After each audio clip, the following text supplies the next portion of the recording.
What do you guys want to talk about today? Oh, there's so much. I was watching some Bernard videos. I hadn't watched any in like the past 5 or 6 days. And there's a playlist on. Whoa, Asif! For all y'all watching on video, you're on Droid Cam now, Asif. Oh, damn. Is that one? Oh, Yeah, it's Droid Cam. Droid Oh, Cam. he's trying to wait. Do you have a Droid phone? Android phone? Is that what it Mhm. is? Mhm. Asif is blue, round two. Round two. Asif is actually that's turquoise. Yes. Yeah, get the colors right, Brad. Shout out to whoever remembers that inside joke. All right. So I was watching Callback. some Bernard videos on this playlist that is like all the Bernard videos on YouTube, and it was the one about energy and illusion. And I remember it was like I had listened to it maybe 4 months ago, and it just kind of went in one ear out the other, sort of. But now it clicked this time. And I've just started to realize that like the more you go into this journey of self-perfection and applying the tools and using technotutor and expanding your vocabulary, it's like it becomes like automatic that you can hear what's being said. And it was just like point after point after point I was having these cognitions from like a little 15-minute audio. And my point for saying this is like I want this to be for everybody, where like everybody can have this level of understanding in the world, because there's no one else doing this that's like actually developing themselves on a fundamental level with things as simple as like the words that we use and comprehend and process, and then being able to create content that can get people to actually realize things as fundamental as like, where does energy come from? What is reality at its core? And how is that relating to the current state of the world? And then how can we actually do something with this to create an outcome that's actually best for everyone? Because right now we're just stuck on repeat of like playing in this energy game where we've just totally limited ourselves to being dependent on money, being dependent on emotions. It's like so fucked right now where the world is. So anyway, there's like a lot that I've been realizing in the last 24 hours. And I thought that could be a cool jumping off point because, you know, it's fun to talk about that stuff. And it's so practical when you really understand it. Also it's interesting too because if you look at where supposed smart people are at, philosophy and so forth, they're still trying to figure out, is this world really real? Is this the real reality or not the Right. real reality? And you're like, they're not even aware of, okay, how does information come up inside of you? How does that direct you in your world? And therefore, how does that direct everyone? And how does consciousness actually work to the point of how it actually directs you and therefore collectively directs our society? So even like the smartest people are still so isolated. Mm-hmm. You know what I mean? Like they're still actually just stuck in their mind, pursuing some sort of like higher truth, which is of no benefit whatsoever. And then it always takes either the path of just total uselessness, or how do we just figure out the right government and all this stuff so that basically the smart people can just make everything work and everybody else can go on with their lives the way they are and Yeah. everything, Yeah. and none of that's going to work. And we have to make everybody able to process information. And this is the biggest myth, is that, well, there's just smart people and then there's other people and then there's everybody else. Mm-hmm. And like barring an actual genetic issue or like a physical problem in your body, the average person can be a lot smarter than they are, or even what people think is possible. It's like we tend to think of the genius people as like these exceptions, when in reality they just have a really high vocabulary, but generally it's specialized. Yeah. Even someone like an Elon Musk, he's smart in a broad area, but he's still specialized in those areas. It's not like he understands reality directly. You know what I mean? He just understands certain aspects of technology and the system and mechanics and Like things like like that. a good example of that is these successful people who can't maintain a relationship. Mhm. Right. Mhm. And it's like you think about the average person. Like, okay, me, I would justify it before. I'd be like, oh, that's just because you choose one or the other. You do great in business or you have a relationship. You can't have both, right? But if you're having, if you see these big business people and they're getting divorces and stuff like that, it's it's not. It's a reflection that you don't understand reality. It's a reflection that you don't actually know how to be effective in a relationship. You just know how to be effective in business. That alone is not enough to have a great life.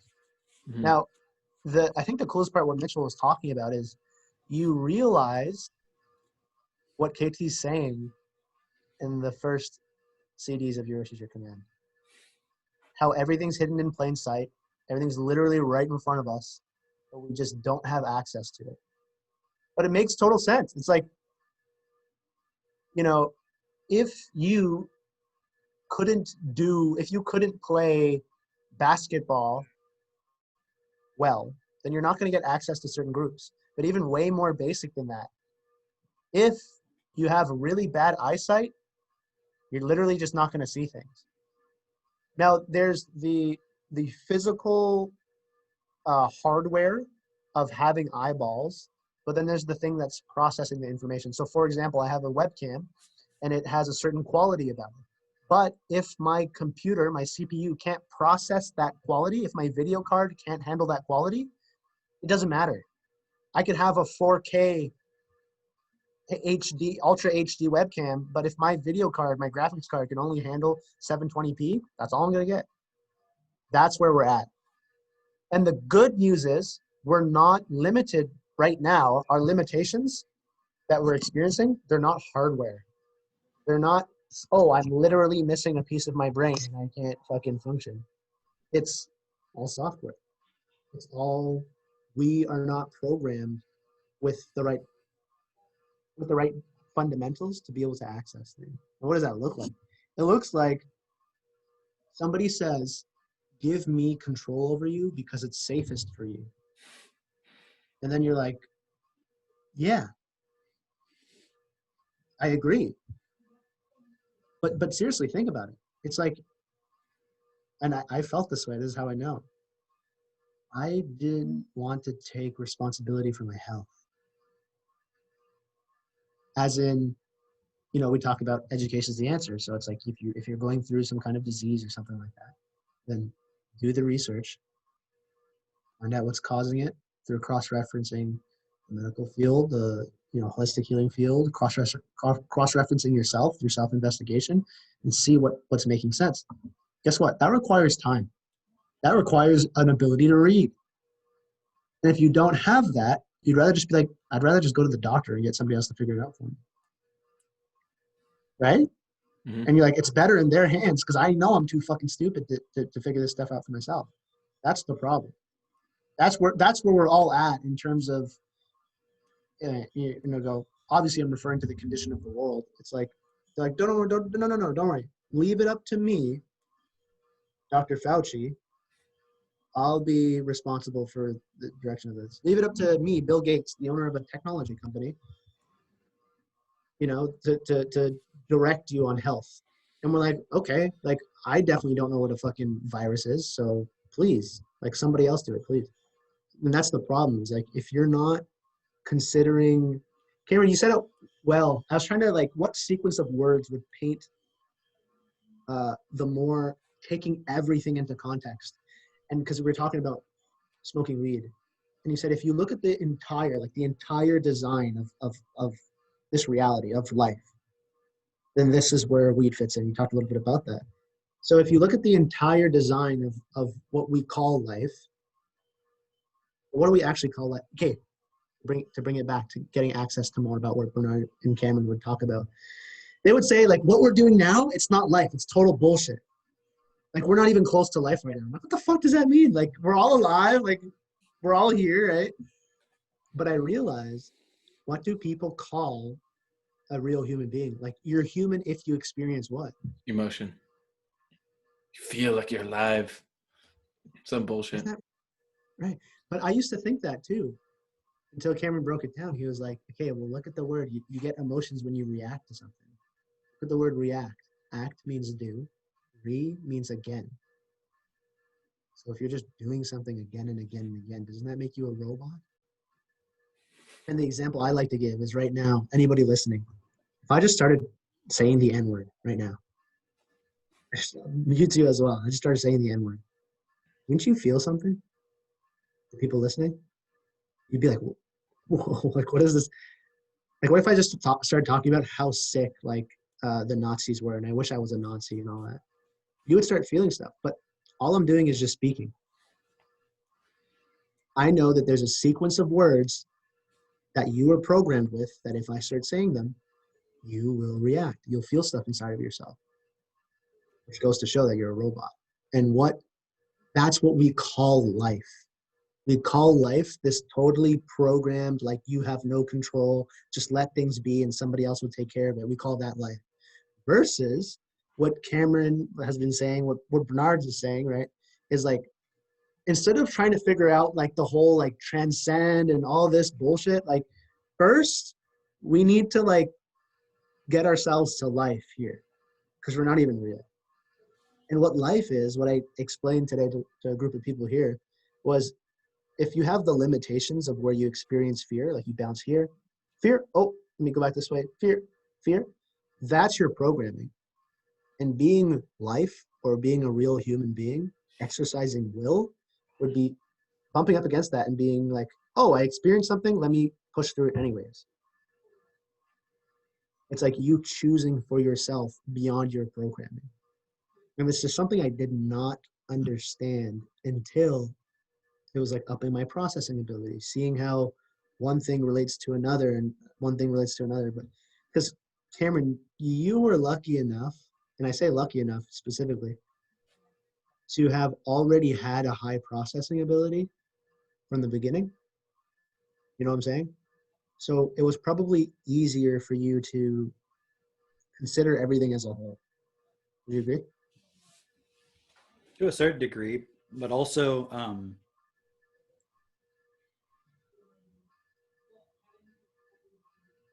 having a high sensitivity to my own like mental sort of turmoil and like not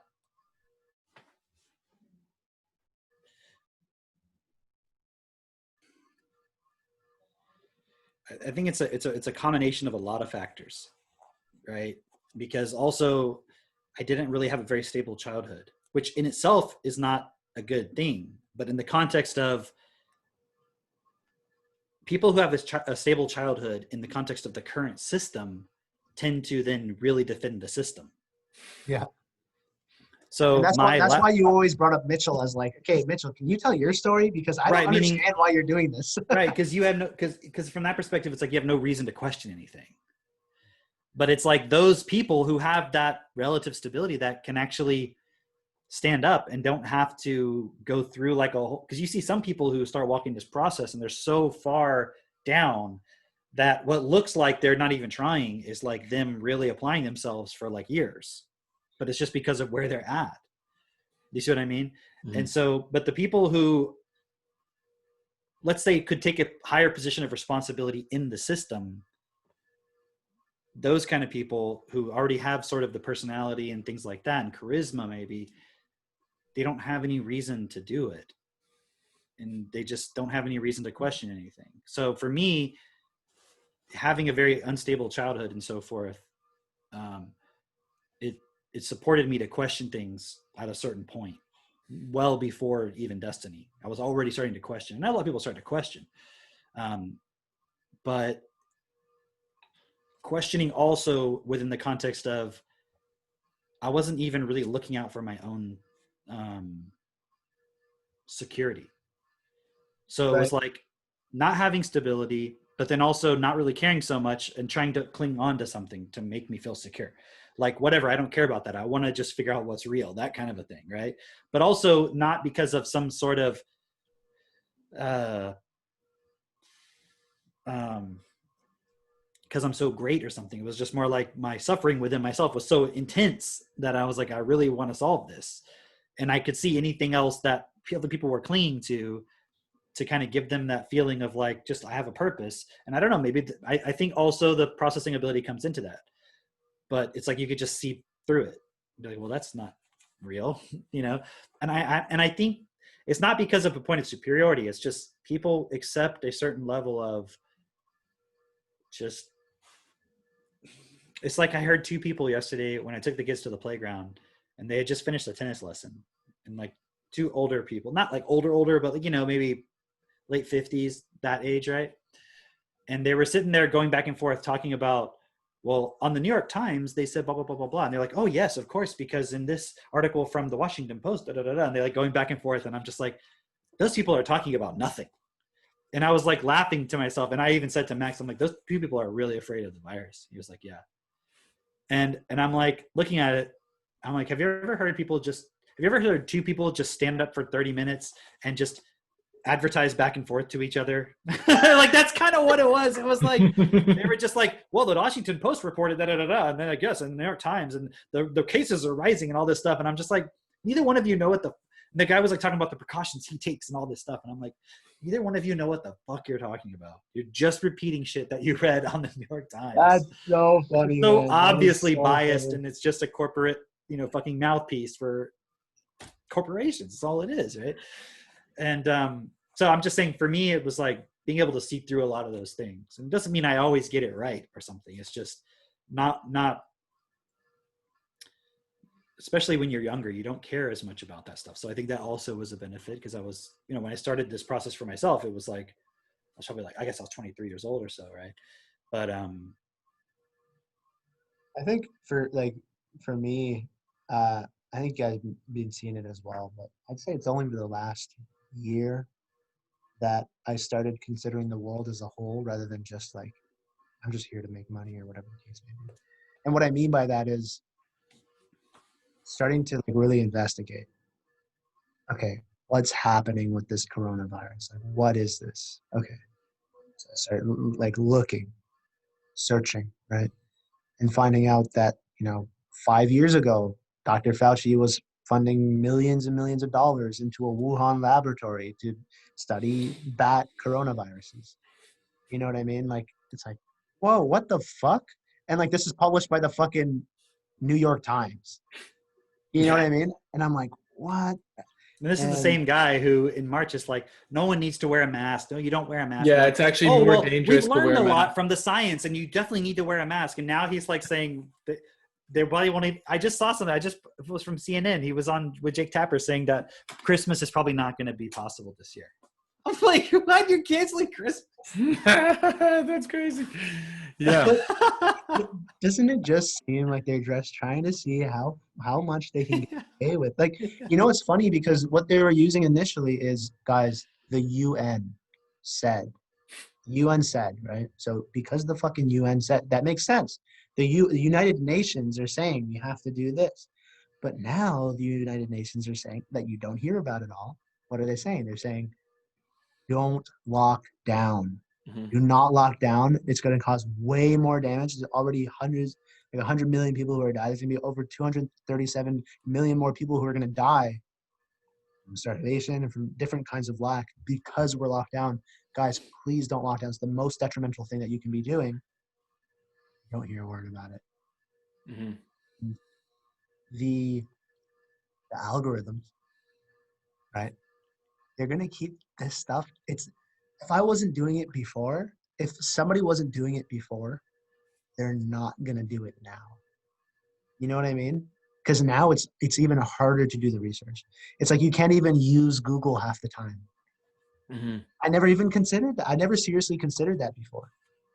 So someone's like, oh, no, just look it up on Quant. So what the fuck is Quant?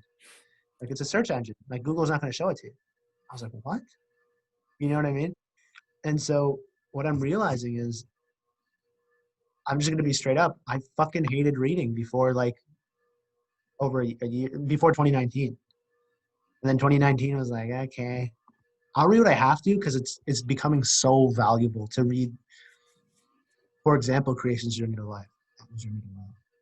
And then this year, just realizing there's no solution to being able to do what Cameron was doing, of being like, That's clearly bullshit. Like, that doesn't make sense. I can see that. That doesn't make sense. The reason he's able to do that is because you were investigating so many different things as to how reality works, how the mind works, how all the different theories and all that stuff.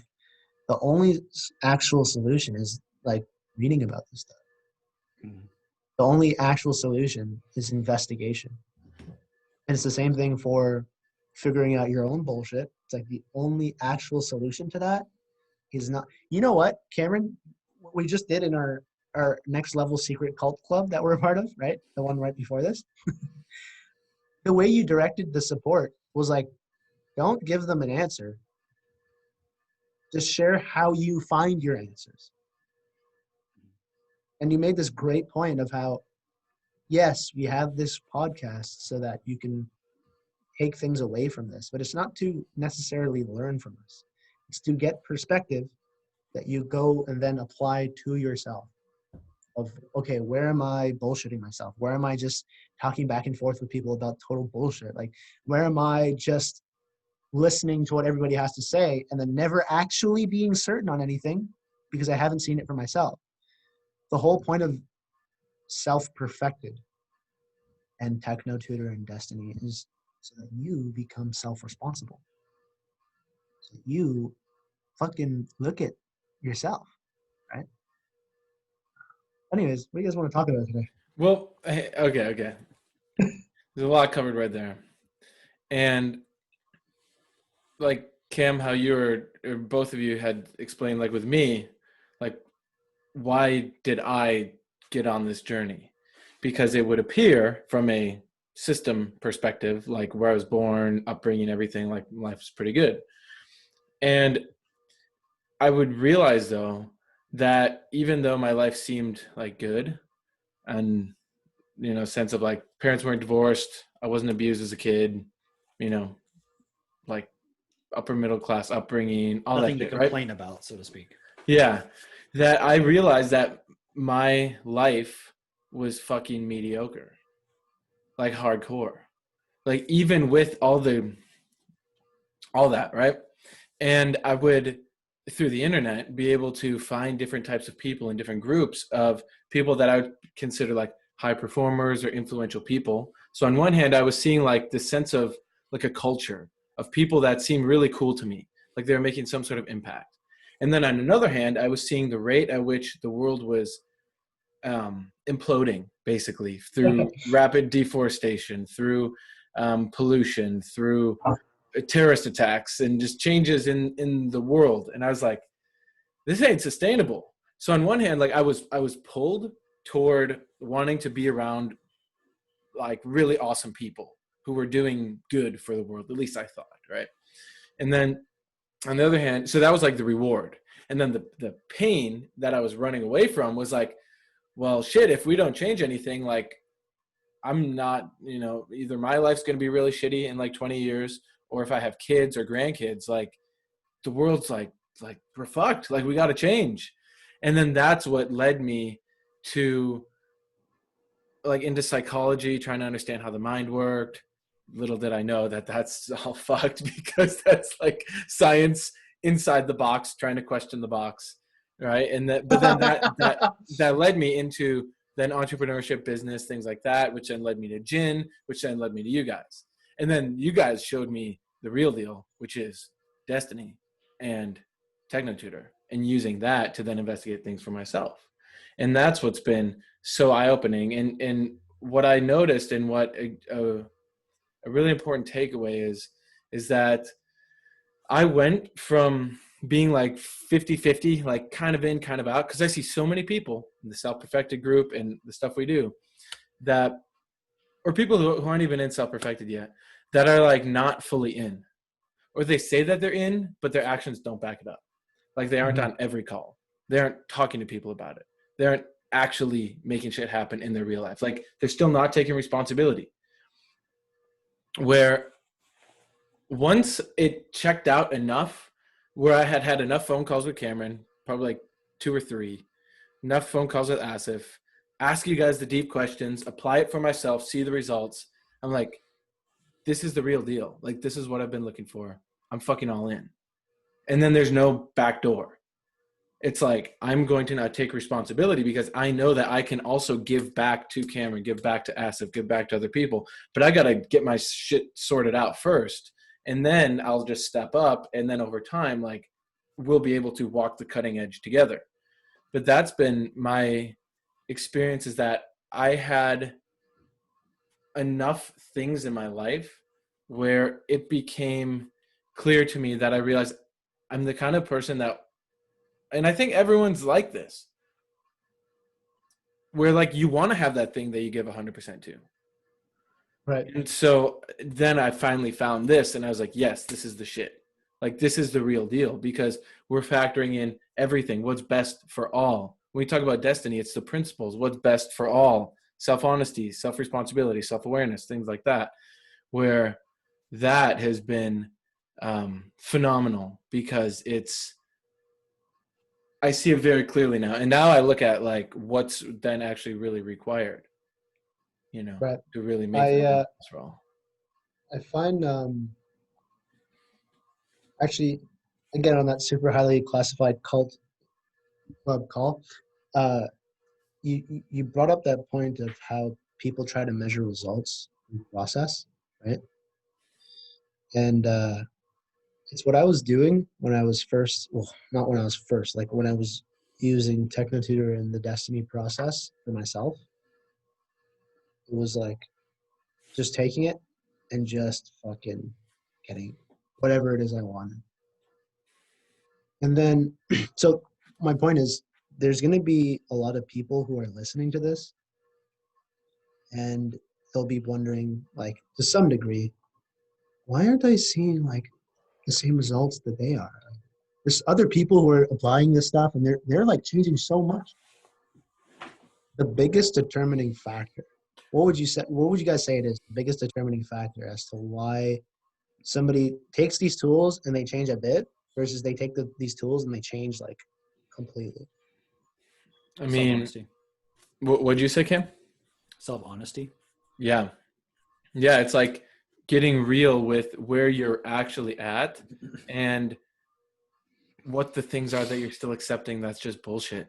Like, I see people who I'll support them and they use TechnoTutor, and it takes them months to even get to the point where they're using it consistently. And then it's like they'll be in a relationship, for example. It's just a toxic relationship, and they know they got to have that crucial conversation with that partner where they either step up and they make an agreement and then they both do the process, or they got to break it off. But they just don't. And then I don't hear from them for a while, until like 2 months later. Then they finally reach out like, hey, things like finally ended it with them. Like, okay, now I'm ready to hear this. It's like, good. But that's what I see, is there's like that big point that people are so afraid to look at in their life for whatever reason. And that's what they're not confronting. So of course, everything else is going to be held in place until you finally fucking address the thing. So if you're listening to this is that point for you? Or if you, Mitchell was really good at what he just said. He'd have a call, you go apply it. Another call, go apply it. This one is a massive point for Mitchell, just has a couple calls, goes and applies. You had to walk through something very similar in a relationship before, and you got people's perspective, and you're like, okay, I know what I need to do. You went and did it. And you know what's funny, Mitchell? I was telling your story of, remember, I won't say the advice I gave, but it was when you were driving home from a presentation. Like, I don't know why these two people didn't buy, right? Then I was like, oh, it's because that. And you're like, oh, I got to go apply that. I have to go, I can't just explain things. I have to take it a step further, right? And then, I realized from that, because you were so like, take it and apply it, take it and apply it. The next presentation, remember who it was with? yeah. Right? Yeah. Jessica. Yep. And I was like, wow, Mitchell found his lifelong partner because he was so adamant on change. And the proof of it is, he takes something, he'd apply. He takes something, he'd apply. It took me a long time to even realize the value of listening to things. I was just like listening to things for like however fucking long and be like, okay, cool. What do I remember from it? Blah, blah, blah. But the real fucking value is if you listen to 20 minutes of this fucking podcast and you're like, oh, that's my sticking point, stop listening. Yeah, pause the fucking podcast and go change your life. Exactly. Now, the answer being self-honesty. What do you think holds people back from being self-honest, Cameron? The biggest points that people would be dishonest about.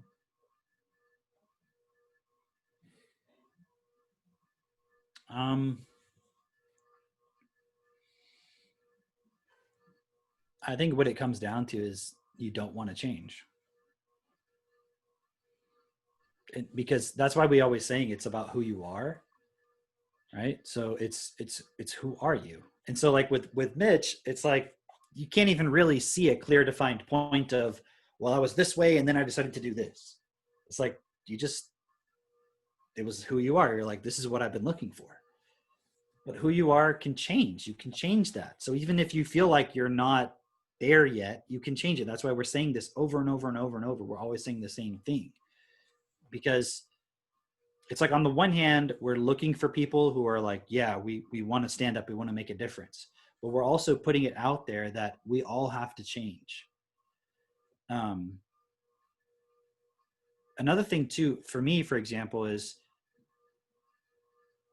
with one of the things that I did, I don't know if I really talk about this much, but when I came across Destiny and Bernard, is I obsessively went through it. Like that's all I did for hours a day. Like that was it. You know how it's like you can get really into some particular hobby or activity and you just like want to focus on it all the time. It was like that, but then I just kept doing it and I kept going and I kept going. And because I realized there's nothing beyond this. Because how can there be something beyond the point of you individually have to change who you are to be someone who will always do what's best in any situation, no matter what. And then part of that is within it, the responsibility to support other people to realize that and then take that upon themselves. And when everyone does that, the world will be transformed. How can there logically be something beyond that? Now, once we reach that point, things beyond that. Do you know what I mean? Like, because then imagine what we can do together collectively as individuals in a world where everyone's operating from that starting point. But we have to prove it to ourselves first.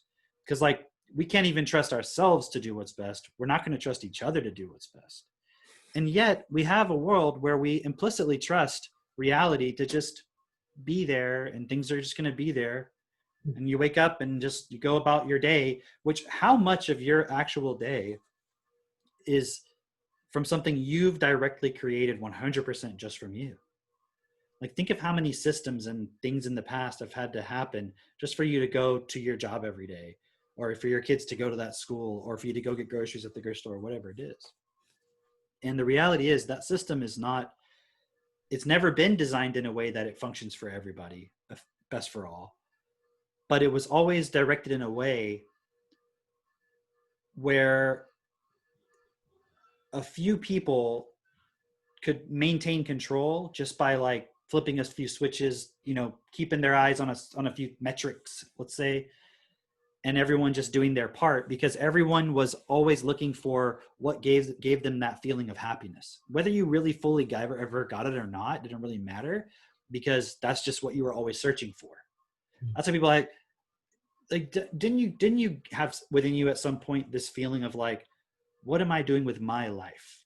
Like, what is my life about? What's the purpose of my life? Like that's not even a real thing. That's an illusion. Because like when you die, what happens to your life? Like it never existed. It was just a movie you were watching. But think about this. You know that saying of like, if a tree falls in the forest and no one's around to hear it, does it make a sound? But think about it like this. If there's no person, if there's no human beings to experience their life, does reality still exist? Does life still exist?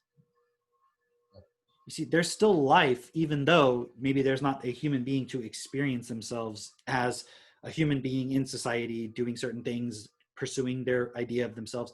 And most people's idea of reality in life is this story they're telling themselves of like, oh, these things happened to me when I was a kid, and these events happen, and they have certain meanings, and certain people represent certain things. And if I'm around this person, I'll feel this way. And if I do these activities, I'll feel this way. And when I achieve this goal, I'll feel this way, and I'll have this status, and I'll feel a certain way about that. And it's like we're building this. We're taking actions and doing things just to build this picture in our mind that we're constantly like playing out in our heads and thinking about and participating in. That's consciousness. So like, it's like scientists are trying to figure out where does consciousness come from and all this stuff, but they're not even honest about what it is. Do you know what I mean? Mm-hmm. They're only looking at it from this very technical, abstract perspective. But then on the other hand, you go over here into spirituality, and they're not honest about consciousness either. They like put all this extra value and like power into it. So like no one's really being honest about what it is. It's just the game you're playing inside of yourself, pretending like anything you do matters, and anything you do like matters, meaning it matters to you, like it's significant to you, and that what's significant to you actually matters, and it doesn't matter. You know, it's funny. Think about all the people that are upset that you can't have Christmas right now because of the COVID thing and all that. And it's like, why do you need that? You know, like why can't, okay, here's another example. This probably will trigger a lot of people.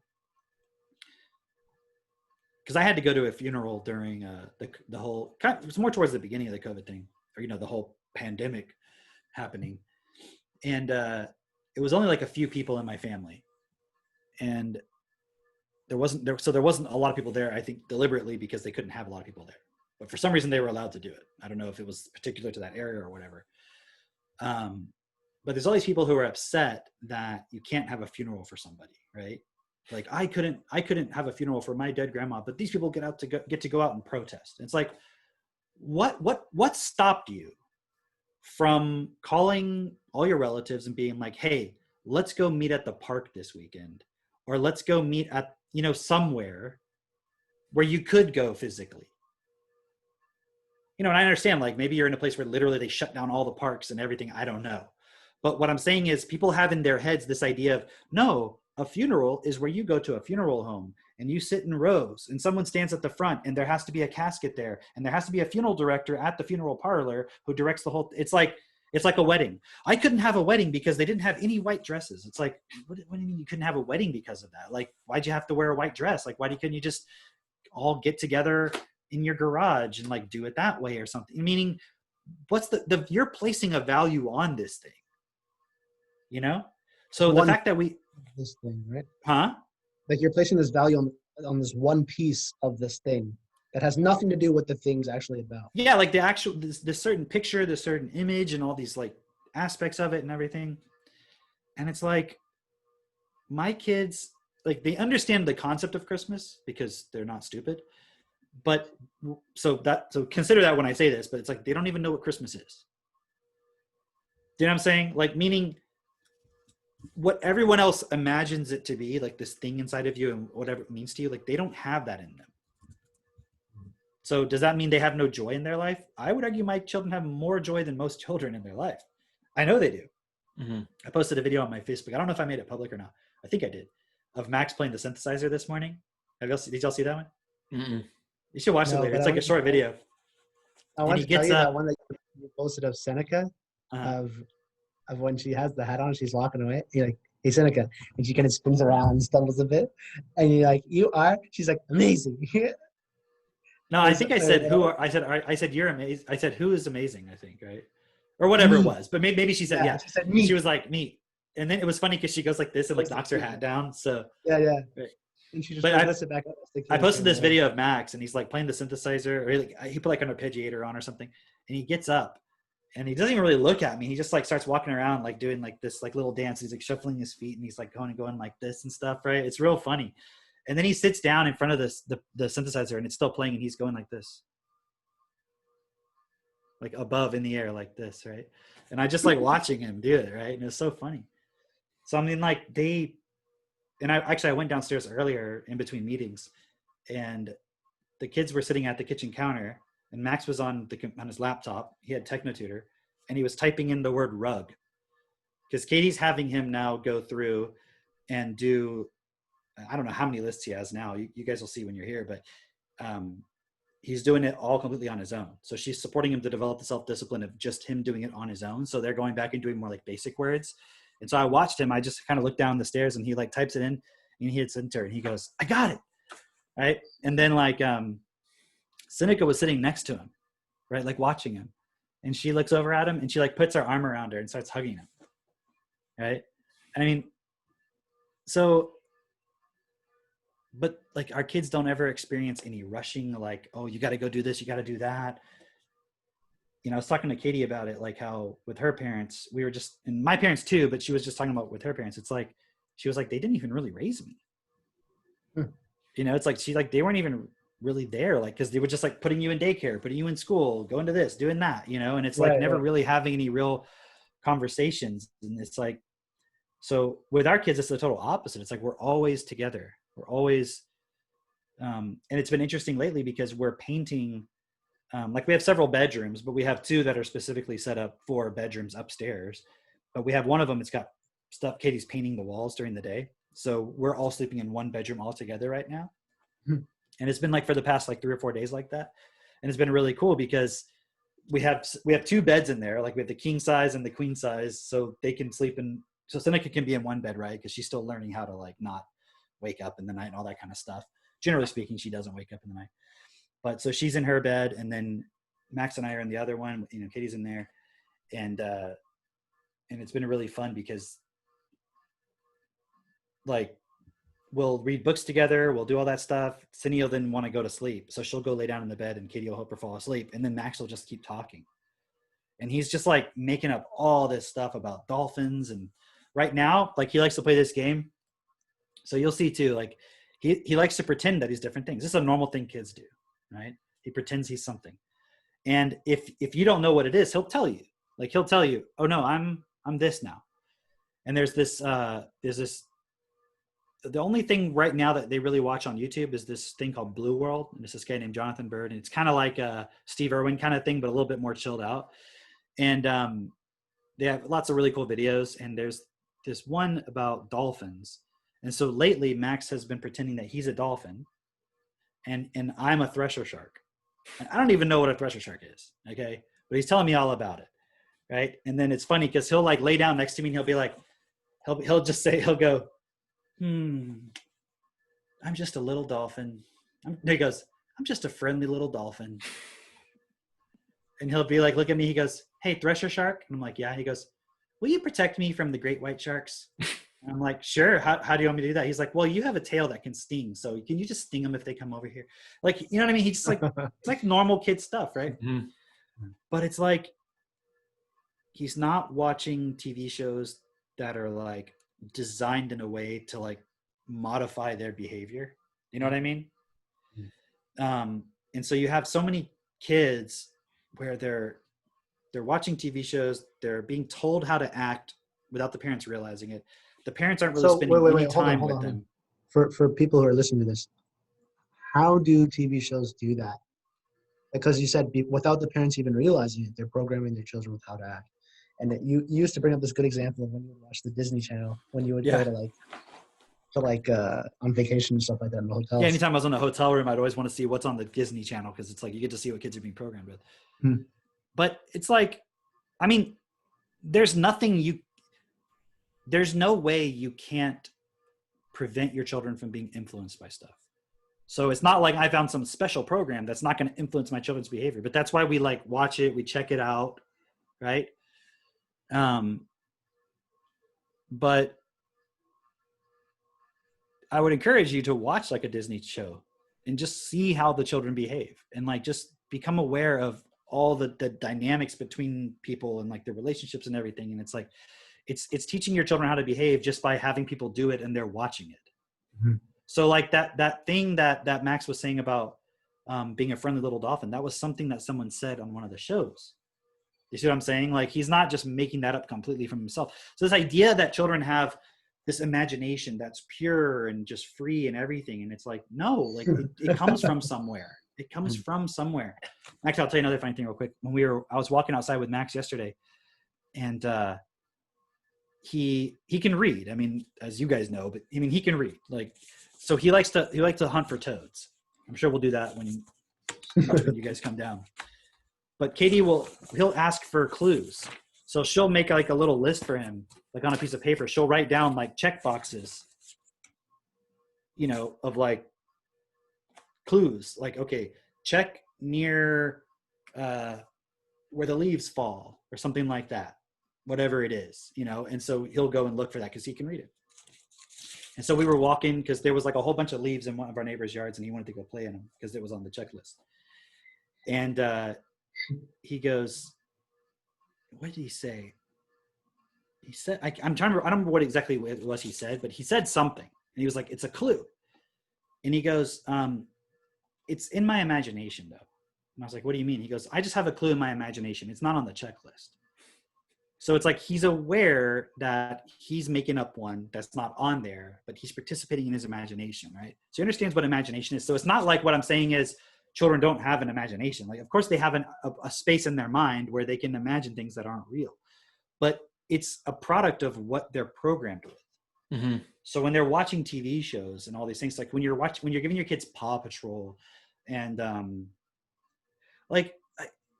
so many things I take for granted sometimes, but it's like, okay, you guys remember Sesame Street? Remember the count who like counts? Mm-hmm.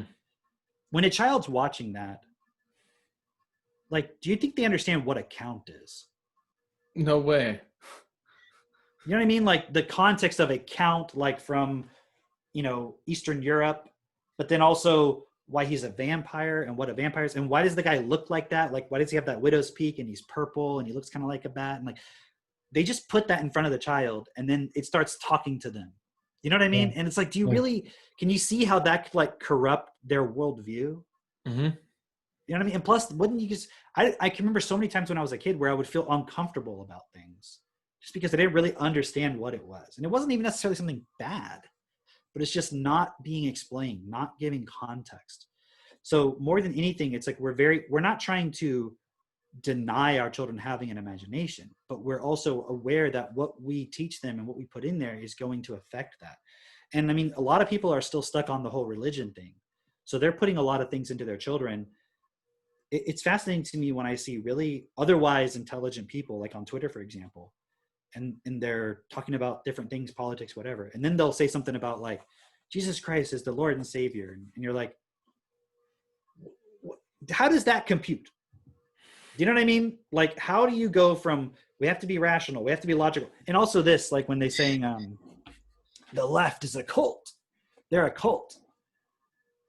Or no, that's not even it. They're saying the left is a religion. That's what they say. They say the left is a religion. And I'm like, so religion is bad? Like, what are you saying? Like, you realize it's a religion and you realize they're accepting information. They're putting all this faith into it. So can't you take that to yourself and realize what you're doing? Mm-hmm. And, you know, somebody said that, Bernard had said this one time. I don't remember him saying this, but it would be something I would say of my own common sense either way. But apparently he said it in a video, which was like, you can, if you want to have religion and beliefs about the afterlife and stuff like that in your own home, what does it matter? As long as it doesn't affect what you do here on earth. So like, for example, like let's just take like abortion, for example. Can't we get to a common sense point about the validity or invalidity or acceptableness or whatever of something like abortion without having to resort to, well, God created that human life and therefore it's sacred and blah, blah, blah. Because are you ever going to have total agreement on that anyways? Mm-hmm. Like, why do we need to bring that into the equation? Just an example, you know? It's like, why is murder wrong? Because God says all life is sacred. It's like, that's not why. It's clearly not best. It's like, do you want to walk around in a world where you're fearful that you will be killed? So that's why murder isn't best. It's like, you wouldn't want someone to do it to you, would you? So why would you want to do it to someone else? Now, that doesn't mean you shouldn't be able to defend yourself, but now you're already in the consequence of you have to defend something. Mm-hmm. So I'm just saying, it's like the way that we teach our children and the way we structure their experience, like on a regular basis, it's determining who they become, how they see the world, what they imagine, and so forth later on. And if you're teaching your child a bunch of stuff about Jesus, it's like, but none of it's applicable in this world. It's just literally, this is my faith and I have to defend my faith. It's like, well, how are you ever going to be able to communicate with somebody else who has a different faith? You know what I mean? And then what's the real meaning of the word faith in that context? Like, can you guys see like the common sense? If you were born in a Muslim country, you'd be Muslim. Mm-hmm. And if you took that person and they were born in a Christian country, they'd be Christian. It's just clearly, and I know there's people later in life who then they adopt it, right? But what is it that they adopt? Are they just adopting a new vocabulary? And then people say, well, I had this experience. Like it was real to me. It's like, you don't understand because you don't have that relationship I have. But yeah, I do. I do know what it is. It's called having a relationship in your mind with something and putting a lot of emotional value in it and a lot of hope and a lot of desire and a lot of trust. You know what I mean? It's like the same. I was going to say, I don't know where I got this from. I don't know if it's like a music video or like some TV show or what, but it's like the idea of a stalker watching somebody. And they've been obsessing over this person for some time now, probably like a TV show where they have like, pictures of them in their room and they follow, like they kind of watch them from afar and things like that. But that person has no idea who they are. But in their home, they like jerk off to they're like, oh yeah, this person loves me and they're all over me. And, we always had a relationship. We've always been, it's like the same thing. Mm-hmm. Like that relationship is not real. It doesn't exist. Can you? Well, why is it that people can't see that? So here's an interesting point is I was having a conversation like 2 or 3 weekends ago, Jess and I, there's another couple that, we're talking to them about some stuff. And they had an experience that they thought could not be explained in any other way except that it was God. It was like they each, in simplest terms, they each had their own vision through a therapy session of something where they each had a similar vision with a similar object in it that they both like picked up on. And then one was like, oh, I got you this gift. And she's like, oh my gosh, that's what I saw in my vision. It must be God. And there was like, that's where the questioning stopped. Like, yep, it was a miracle. God exists. I am a full believer now. Failing to understand where images in the mind and all that programming comes from and not even realizing they probably talked about that idea many times. Okay, but even if you couldn't explain it, right? Let's just say like you don't know how it is. It's amazing. Like it just is so. How did that happen? It's like the only thing that would I'm just saying, in terms of who I am, for me, the only thing that would get me to go, maybe there is a God, would be a scenario like suddenly there's no more poverty. Like you just wake up one day and suddenly like everybody's like doing really well and like nobody's suffering. I'd be like, holy shit, how did that happen? Like that's incredible. Like versus that's really well said. This person saw the same thing that I saw in a dream and it's like, yeah, okay, that's pretty interesting. That's crazy. But like what if that's what about all the times that it didn't happen? What? If that's what God did? Like imagine. That's so well said, man. Like God does, you know what I'm saying? It's is like, he goes okay, around and he's like, okay, well, make these two motherfuckers do the same thing, and then they'll believe in me. It's like that's what you're doing, God. You said that. But so also, well. It's so obvious too. But if you truly believe, it's okay. Just real quick, the problem is people who believe in God might say within themselves, I believe in God because I want to be a good person. I want to help improve the world and so forth. So if that's within you, that's a good thing. I'm not saying that you should get rid of that. I'm not criticizing that aspect. I'm just saying, how can you actually bring that into the world? Because if you have to tie it to this other part, it's like, well, what if you had to let that go? Would you still be willing to do what's best? Like, no, not if I'm not going to heaven. Right. It's like, well, what if you had to give up all the stuff that you can't actually verify for real?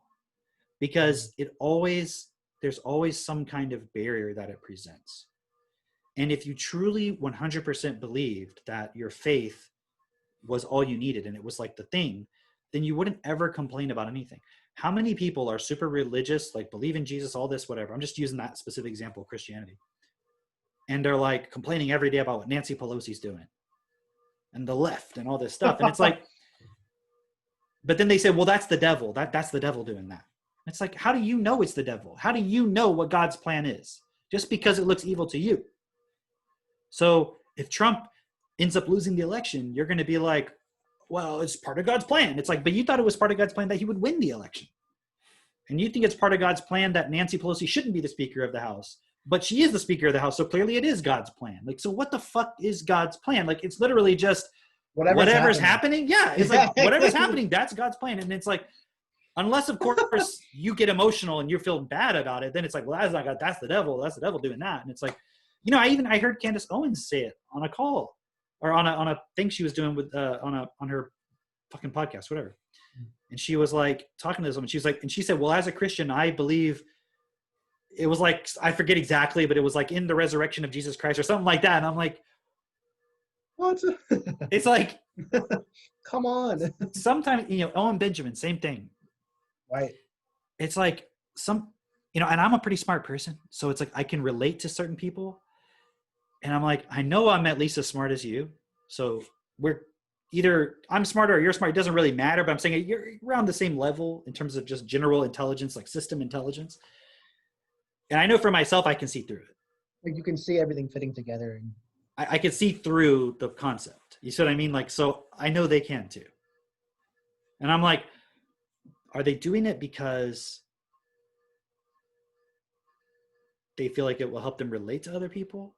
Or because literally they don't know anything else. They don't know the actual solution. Yeah. You see what I'm saying? So you can be the smartest fucking person ever and still just believe in God's plan and trust God's plan and all this stuff. well, was it you who said this? I think it was either on Thursday or Friday call, but I remember hearing it when I was walking around listening to one of the calls. And you had said, well, if you take the smart people, for example, and you're like, actually, never mind. Not the smart people, because they can still be really easily manipulated. And then you used a different word. I don't know. I don't remember where I heard that, but I was like, oh, that's a really, really good way of putting it. Because there's so many people that we describe as smart. And you listen to them talk. Like I remember Bruce Lipton was such a great example. I was listening way back, like a year and a half ago.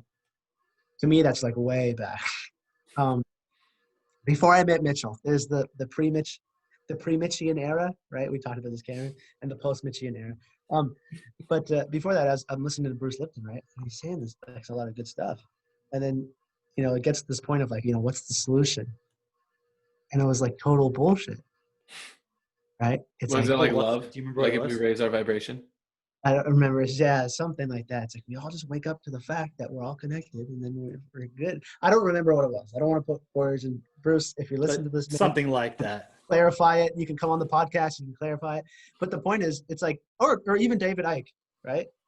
I Same remember thing. He's like, oh, we just have to all become conscious.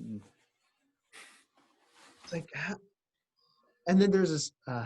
I'll talk about that. I'll talk to you about that after, Cameron. Somebody who reached out to me who was like, yeah, you know, I'm like, how do we know each other? Are you from this group? He's like, no, what group is that? I'm like, I can't tell you about it if you're not part of it. But how like, you know, what is it? He's like, oh, I used to like talk about this stuff, and I remember talking to Karen. And like, but we had a disagreement. What was your disagreement on? And I'm like, well, it had to do with the money system, and I know how the money system works, and I know how to change it. I'm like, Was this okay. recent? Yeah. Okay, definitely talk to me about it after. I know you're talking about. Yeah. Okay. So he reached out. I'm like, what are you doing to change it? And he's like, well, it actually has to do with what Cameron Coates doing. That's in factuality the answer. I'm like, okay, so then what are you doing to change it? Right? Because he started asking, he's like, well, let me ask you this, you know? He's like, is it possible to move off this system if blah, blah, blah? I'm like, we already did that. Like, that was the gold standard, blah, blah. And the point is, it just keeps cycling in this like intellectual thing, and he's like throwing me these facts, all this stuff. And it's like, okay, dude, we can talk if you're gonna do something. But whatever you think is the solution, that's because what he was saying is all we have to do is realize what the problem is in the money system. And then once we realize that the solution is the opposite, then we're good. I'm like, okay, it's pretty fucking obvious. It's not that hard to realize what the problem is. So I'm like, what are you willing to do about it? Any answer that you can that comes up that only exists in your head is literally the same thing as that stalker who's just like, oh, no. I know she's into me because when she walked by, she put on that cardigan that I know she knows I like, even though she's never met me before. Like, it's like, that's what, God's giving me a sign because he knows that I needed this in my life. Except for the times when that sign is a test, because then that's something I have to improve on. But if it's fucking over somebody else who's not a believer, then that's God's plan. But if it's fucking over the believers, and that's devil, but God and the devil are like equal, but God is a little bit better. So I guess how can God, the devil, and free will all exist simultaneously? You know what I mean? It's like if free will exists, then why is there a devil? Why isn't there just God and then fucking you? How could you hate? Like why does it need to be a devil? How could you hate on a Satanist if you believe in God? What do you mean? Why do you say that? It's just like the red team versus the blue team. Like, who fucking cares, dude? There is a difference. There's a difference. One of them is like, I'll harm people. Another, well, if I have it correctly, Luciferian. Satanists? Luciferian specifically. But my understanding is like one side that I want to harm people, the other side is like I want to do good for people. But yeah, both they of them say that, are just but they want to hurt the devil. So right, both of them. I mean, he's in hell because of God, right? So it's like, oh, that's true. I'll pray for you, but I know you're going to end up in hell. People always say that. I know you're going to be in hell, but I'll be praying for you. It's like, like how much actual time? I want to see on your fucking calendar how much time you're dedicating to that. You're just saying that right now. You're not going to be doing that. But I'm just grouped in with that. I know from my grandma. She just prays and all the disbelievers like that. That's the one line that I get. It literally added no more to your actual yeah. routine, just a number on a spreadsheet. That's what my grandma always says. My grandma always says, I pray that you find your path back to. I'm like, Grandma, I found my path now more than ever. If God was real, God would be so fucking proud of me, dude. Actually, like figuring this shit out. Yes. My grandma's hoping, like my mom, my grandma, they're hoping that I just fucking let all this, like, stop trying to help people, just fuck off and like live a simple life. I'm like, how is that the solution? How is that the solution? She's like, just worship God in your house. But it's the mentality of a slave. Mm-hmm. And this is what we have to also realize is we've all been programmed to be slaves, like literal, actual slaves. And so, it's like when you complain, it doesn't do anything because, like, for example, somebody says, oh, these idiots, they've listened to everything CNN says. It's like, well, yeah. That's like the newspaper on the plantation. Like, what are you talking about? Of course, like you got the slaves sitting around going, oh, look what it says in the news today. And you're like, well, yeah, no shit. They believe that. It's designed in a way. Our education system is a system designed to educate everyone in a way so they'll never question the system. That's the point of it. That's why it's run by a bunch of childless women who hate men. Like, that's the fucking system. Do you know what I mean? That's what it is. The reality is nothing in the system itself is going to free us. Nothing is going to make us realize. So like when you were saying, this guy says, well, if everyone just realized, it's always that. Everybody who gets to the point where they don't have the solution always says, well, if they would just realize this. That's why like people talk about conspiracy theories. Like, well, the earth is flat. And it's like, okay, so what? It's like, well, why is it important that you tell everybody about it? It's like, well, because if everyone realized the earth was flat, everyone would realize we're being controlled because it's actually infinite resources, and everyone would wake up and they'd realize the government was lying to you. It's like, would they? Because it's like, no one cares. Mm-hmm. It's like, if you go to the slaves and you're like, guys, you're slaves. They're like, yeah. Like, guys, we could leave the plantation. We could stop being slaves. They're like, why would we want to do that? Like, we would have to then figure all this shit out ourselves. At least this guy's like figuring out how much crops we have to grow and everything, giving us something to do. You see what I'm saying? That's why I'm saying earlier, it's like you don't want to change. You don't want to take full self-responsibility. But people think that responsibility is so much more than it has to be. It's like, it feels like it's hard. Mm-hmm. But it's all the stuff we're already doing. It's just with a different starting point. Mm-hmm. Self-responsibility means for your emotions, for your feelings. It's the point is self-responsibility for what's the purpose of your existence. You see what I mean? Like, why are you here? Are you here to take or to give? Think about people's fundamental attitude and approach about what life is. It's like you're just here to accumulate some experience. You don't even think of it as you're here to give to this world. Like that's the purpose of your life. Like basically, like you think of it as your life is something being given to you for you to take and for you to use for your pleasure or something. Mm-hmm. Instead of it like you've been given life and in existence so that you can improve this fucking existence. That's the point of it. Man, and the same kind of spiteful attitude towards life is within the statement of like, I didn't ask to be here. And I don't remember if it was from a call that we had or what, but I just remember my perspective shifting of like, you know, I'd hear that statement from people like, well, to my parents, I didn't ask to be here. Like, that's why I wouldn't fucking have kids. Like, I didn't ask to be here. I tell my parents that all the time. Isn't that what everybody dreams of though? What do you mean? You don't ask for a gift, but somebody just surprises you with a gift. Hmm. Like you don't ask for water, but somebody just brings you water. Wouldn't you be like, oh, thanks? Mm-hmm. But it shows that perspective of life. Hmm. It's like, fuck. Like it gives the ultimate justification as to, I didn't fucking ask to be here, but I'm here. So I'm just going to do whatever the fuck I want. I'm going to make it my own. And it becomes this my life thing. But you're absolutely right. And it loops in perfectly with what I was saying at the beginning of, you know, I didn't want to take responsibility for my health. I was like, because then I have to do all the research and stuff like that. It makes total sense. Of the real problem is we don't want to change. But again, the person who's saying like, I didn't want to be here, maybe their life is shitty. Yeah. And Yeah. it's like, but this is what we're saying is like, we have an entire system where the environment is making it so that we all have to compete. It's like in our very just core experience of ourselves, it's like this kind of low level anxiety of I have to survive. I have to fight to be here. Mm-hmm. And you could just go along with that. Or you could say, all right, let me just throw all of that out the window and I'm going to change my starting point of being here. I'm here to change this world. Now, that doesn't mean go and fucking join Antifa and start rioting in the streets because that's not going to change anything. As you can see, it doesn't change anything. It might change a few votes in a fucking voting machine or something.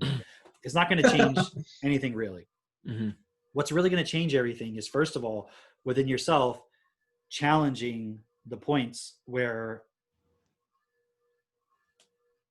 your primary focus is just on how you feel and then trying to manipulate reality just to change that. Instead of how can I change reality so that it's beneficial for everyone. But then within that, I have to challenge the point within myself that actually is, you see what I'm saying? Is trying to just try to get a good feeling. Mm-hmm. Because if you're going with that, you're always going to be led to something that's just a bunch of bullshit. It's like, how many people right now can't fucking wait to get their PS5? Yeah. It's like so fucking important. Mm-hmm. And like literally, apparently we're in the middle of a pandemic. Hitler's in power. And you know what I mean? All these things. And it's like, but I got to get my PS5. And it's like, nothing is real. Nothing in that sense is actually real. None of it. Mm-hmm. And then but then at the same time, you get that PS5, you're going to play it every day. Are you going to be happy? Hey, I remember Guitar Hero 4 came out. Guitar Hero World Tour. It was either, yeah. I remember waiting in line I was like, I must have been like, I don't know, a teenager, like, I don't know, something like that. that exact experience. Like, this is the most important thing in life. If I don't fucking get this, I don't know what's going to happen, but somebody's going to die. Like, something's going to explode somewhere. We got like the second last. You know, they counted 1, 2, 3, 4, 12. That's how many we have in stock. You guys can come in the store. Oh, I see. Because you weren't even sure if you were going to get one. Exactly. It's because it was like the opening release day, like all that stuff with the guitars and everything. And like, that was, as a child, right? I consider that a child. 15, 16. I consider myself a child up until like 3 fucking years ago, because I didn't understand what was real. But that was the most important thing to me for some time. And right after, like 3 days after having it, I think I gave 2 shits about it. Mm-hmm. You know what I mean? It's like this, what I call the energetic amnesia. It's like you totally forget. Mm-hmm. And then you'll do that exact same thing again. And the point within that, there was somebody I was talking to, and she was like, I can't get finances in line. Like, I can't, you know, I keep trying it, and it's getting frustrating. I'm like, it's because you have no purpose. Like, if you see your purpose, she's like, well, my purpose is to get my finances in line. If that's your fucking purpose, it'll take you your whole life. That's why KT says, pick a dream that takes, 2, 3 lifetimes to accomplish. That'd be like saying, I just can't get this box of cereal. And you're like, that's my whole purpose in life. You're like, dude, that's like a thing that you do on the way to do a lot of other things. Exactly. Because I was saying, like, for example, if someone were to have a kid and they're trying to get their finances in line, or let's say they're just trying to like eat healthier and they have a kid, their purpose goes like, like, holy shit, I just have to fucking solve this. And they solve that in like 2 seconds. Then they move on. Right. And that's why purpose is so important. It's so visceral, where if you're just focused on some little tiny thing that you can't overcome, your problem is your purpose. If you're complaining, and Cameron, you painted that the slave on the plantation image perfectly. Maybe it's because I'm looking at your cute face, and for those people that listen don't get it, but it's just that idea of, they're like, come off the plantation. We can go and be free. And it's like, why would you want that? Right? It's like, I'm pretty fucking happy here. Like, things are pretty good here. We get to like party every weekend. Like, we'll have a little dance every weekend. It's good. Like, we're provided for. But then they'll complain about the plantation. Mm-hmm. Right? They'll be like, oh my God, it treats us like shit. We work too fucking hard. This is not even fun. Like, whatever it is. Right? So then that person comes back and they're like, okay, well then let's go fucking start our own plantation. Like, let's go do something else. Whatever. Let's just get out of here. And that person says no, and they keep complaining. You've said that in multiple videos. Is like, oh, if you believe in God, then don't complain about anything. And guys, anybody who's listening to this, who's a spiritual person, it's the same thing. Yeah. It's just dumber because there's no bad side. So then you're the one who's just all the bad. Think about it. In consciousness, it's like everyone just has to realize love is the answer. They never talk about hate because you're not even allowed to like represent that symbolically with the word hate. Like, But do you ever those hear people will become so hateful at the drop of a dime. Like, right? I've seen it so many times. Yeah, and you're the best. person who You're the presents best at bringing himself, it out. but I'm just You're the saying best generally, at bringing like, it out. they present themselves so spiritually, and then the moment they can, they turn nasty. It's like I'm seeing it right now. I'm watching Twitter, and I'm seeing these people saying, because now everyone thinks, oh, Biden's going to be the president, so we can kind of do whatever we want now. And I'm seeing people saying, like, they're making lists of people who supported Trump. Like, they're like, if you supported him, if you helped him in the administration or whatever, we want to put you on a list and make sure that you basically can't get a job anywhere. That was literally, and we saw that right after Biden comes out and he gives this speech about now it's the time to heal and to unify and all this stuff. And people are like, is this that unity you were talking about? And I saw Christiane Amanpour or whatever on CNN. She was like, saying, she gives this whole thing about the Nazis' rise to power and the crystal knocked and all this stuff. And then after this whole long story about it, immediately goes into, and then Trump and his refusal to accept the election. I'm like, you literally just said, da da da da, Nazis got to power, and then Trump, da da da. And this was just like a few days ago. Mm-hmm. And these are the people that, like, if you actually look at everything objectively, like, just think about it for a moment. If Trump were Hitler, would there even have been an election? And if he were Hitler, would he have controlled the election so that he lost? Like, does that make any fucking sense? Like, they planted all these stories. Oh, he's going to, what happens if he loses the election and everything? It's like, hold on. Do you guys remember that part in history when Hitler lost the election and then stayed in office? I don't remember that part. And also the part where for 4 years he didn't have any camps or kill any of his enemies or do anything like that. But then the moment that the other side gets that little taste of, oh, we're in charge now, they're like, oh, people are going on lists, da da da da. So it's the people who claim to be the love and the spirituality and all this stuff that are actually the most fucking evil. You see what I mean? Mm-hmm. And the people who hide behind religion and all these points, I'm not saying there's not any points within them that are not, like, they want to help and they want to do things that are best, but Those people join this. but that's what I'm saying. Like, you can't stay within that, because religion has been here forever, and it's time to evolve within yourself of, why would God create a reality that's totally shit for most people on the planet and then put me here, and then my whole purpose is to just serve him and to praise him and talk about how great he is? What would be the point of that? And if you're honest with yourself, you'll admit you're not really questioning it. You're not questioning it. You're afraid to question it. You know, within yourself, there's this point that's like, well, I can't question it, because if I do, that in itself is the sin. It's the questioning it. That's the bad thing to do. Just try it and see what happens. Nothing happens. The world's still exactly the same. And then if you really believe, well, if we don't have God in our lives, that's why people are like this.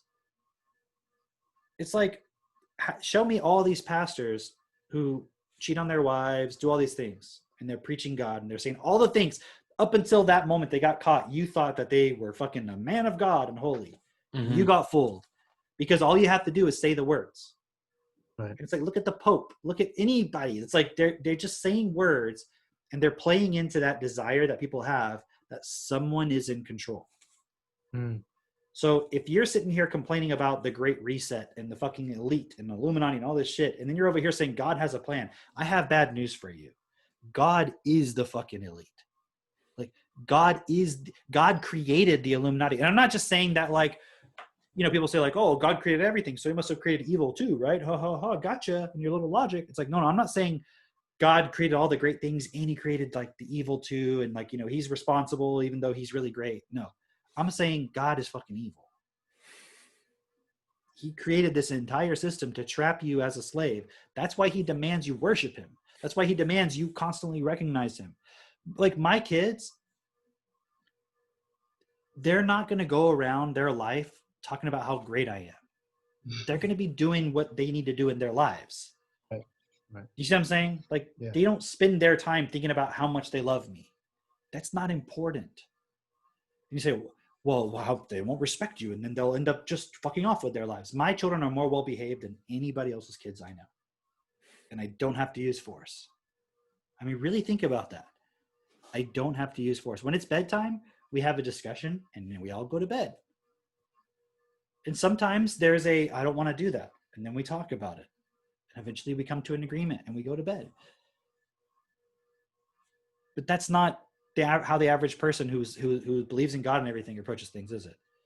It's no. You do it because I'm the authority. But then when someone who's the authority above you does something and you don't like it, you don't apply the same logic, do you? Right. Oh, well, it's like God. Another thing I was thinking too, I saw these signs in people's yards, because, you know, people are like, either here, they're either left or they're right. And people who want to show that they're on the right, they have these signs that say, I stand for the flag and I kneel for the cross. Right? And I'm like, hold on. Kneeling for the flag is a sign of disrespect, yes? So you're saying if these people who are saying, hey, we're kneeling at the flag because we're protesting an injustice, but you're like, no, that's disrespectful. You don't kneel for the flag. That is a sign of disrespect. It's like, so then why are you kneeling for the cross? Are you protesting something? That actually kind of makes sense. Like, I'm going to start kneeling when I see a cross because I'm going to protest the fact that we murdered Jesus. Because that's fucking insane. Mm-hmm. And no one even thinks about it like that. They say they murdered Jesus. It's like, no, we murdered Jesus. Mm-hmm. Because he said we should create a world that's best for everybody. Give as you want to receive. No one lives like that. Mm-hmm. It's like, well, it's, you know, believing in Jesus, praying to God is the same thing as wearing a mask. People say, oh, it's the least I can do to help other people and everything. It's like, you know what I say to that? Yeah, it's literally the least you can do. Exactly. To show that you care. It's the absolute least you can do to show that you care. Because if you actually cared at all, you would dedicate your entire life to standing up within yourself and showing that you can be a different kind of human being. And more importantly, because look, I don't know if we're all going to make it. You know, there may not be enough time. You're going to get as far as you can, but we can support generations of children to be way better off at the very least. So that's actually the very least you can do. Stop thinking about it in terms of yourself only. Mm-hmm. People say like, well, I've been doing TechnoTutor and DIP and doing all this stuff. And, you know, and like it goes, and I don't see results yet. And it goes back to what you were saying, Asif. It's like, well, what's your actual fucking purpose? If your purpose is just to, like, imagine you were never going to be successful. You don't have the vocabulary to be successful. You don't have the genetics. You have none of that. And then here you come and you're like, I don't understand why I'm not all successful all of a sudden. It's like, you were never going to fucking be successful. The reason why you're here now is to stand up and make a difference. That's the only way you're going to be successful. Because it's like, think about it. Why like the real successful people in this world, what is it that drives them? Power, greed, control. That's it. Yeah. They're super fucking obsessed with that. I'm not judging them for it. I mean, I am, because it's not acceptable. What I'm saying is, I'm not just like, oh, these fucking people. Like, what I don't I'm saying understand is, why you would focus on that. that, Like, yeah, you I'm understand. saying, but that is a reality. That's what they're super focused on. That's all they want to do is control.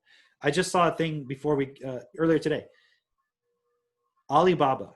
You guys know Alibaba, right? Mm-hmm. So, you know, Amazon Prime has their Amazon Prime Day. Have y'all heard about this already? Right? Not the specific point. So they have their Prime Day, right? And the last Prime Day, whenever it was, they made $3.5 billion.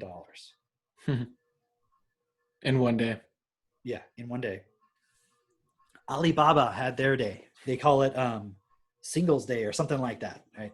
It was like 11/11, I think it was. It was recently, right? $65 billion in a day. Okay, so what drives you to create that? And then think about all what they're using all of that for. They're using it for more control. Mm-hmm.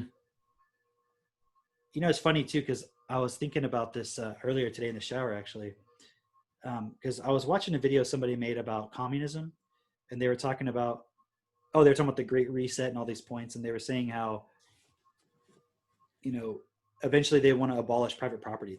In the Communist Manifesto, it says, if you were able to boil down communism or Marxism, well, it didn't say Marxism, communism, into a single statement, it's abolishment of private property. Okay, which is exactly what the Great Reset's all about, right? And the desire is that it's like things, and they're making this point. Like, remember that article we talked about from the World Economic Forum from like 2012 or whatever? And they were saying like, you know, I own nothing, I have no privacy, and life could never be better, right? And they were saying how, like, because of technology and so forth, certain things started just becoming free, and everything started becoming free. So it made no sense to own anything anymore, right? Like digital communications, all this stuff became available, right? And I was like thinking about that. I'm like, think about Amazon. Generally speaking, do you ever pay for shipping on Amazon anymore? Mm-mm. Not really. Generally speaking, you can get a free option, right? Yeah. like, think about that for a second. Don't you expect it to be free now?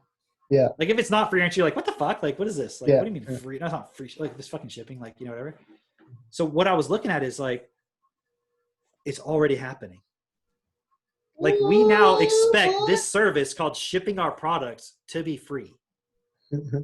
Like, that's actually kind of insane if you think about it. Why should it be free? Yeah. Yeah. You see how that's how they reel you in, right? And what's interesting is we've been talking for a long time about equal money and also basic income. But it's becoming more and more clear that the way that basic income is going to be implemented, at least in terms of the current system, is it's most likely, Rebecca actually said this the other day, it's most likely going to be for the middle class poor people. Here's your basic income. You can't own anything now. You have everything you need, but you can't own anything. Now, you actually have to sign away your rights to have property. You can't have it anymore. Now, what happens if you change your mind? Are you in any position to be able to do anything? What happens to the average person? Like, can you guys see it? It's like literally just, we're going to sign on the dotted line to be a slave. I'm not saying I would do it. I'm saying, but it's like at a certain point, did anyone have a choice? Yeah, exactly. That's why what we're doing is so important, because I think Mitch, I think one of you said it like early on in the call today, but it's like, we have to educate people. It's not just about educate them on what is the Great Reset or what is this or what is that. It's on developing the ability to see for themselves. It's not about us telling people what things are. Like, that's helpful in certain cases, but you still have to do your due diligence. You still have to look at it for yourself. You don't just want to follow somebody, but you have to be able to process it. You have to be able to connect the dots. So, Because if we don't, people are going to vote in a system of absolute total tyrannical slavery. People will vote for it. That's what democracy is at the stage where the average person IQ is below 100. You see what I mean? Democracy will always be used as a tool to gain more power rather than a tool to free everybody. But it's only because the education isn't yet up to speed.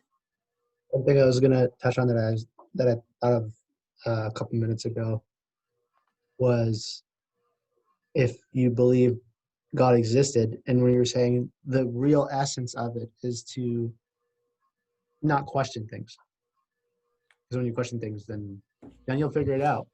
And it's really looking at the point of, well, who does God reward the most? Who does the universe, one consciousness, reward the most? Who's at the top of the pyramid?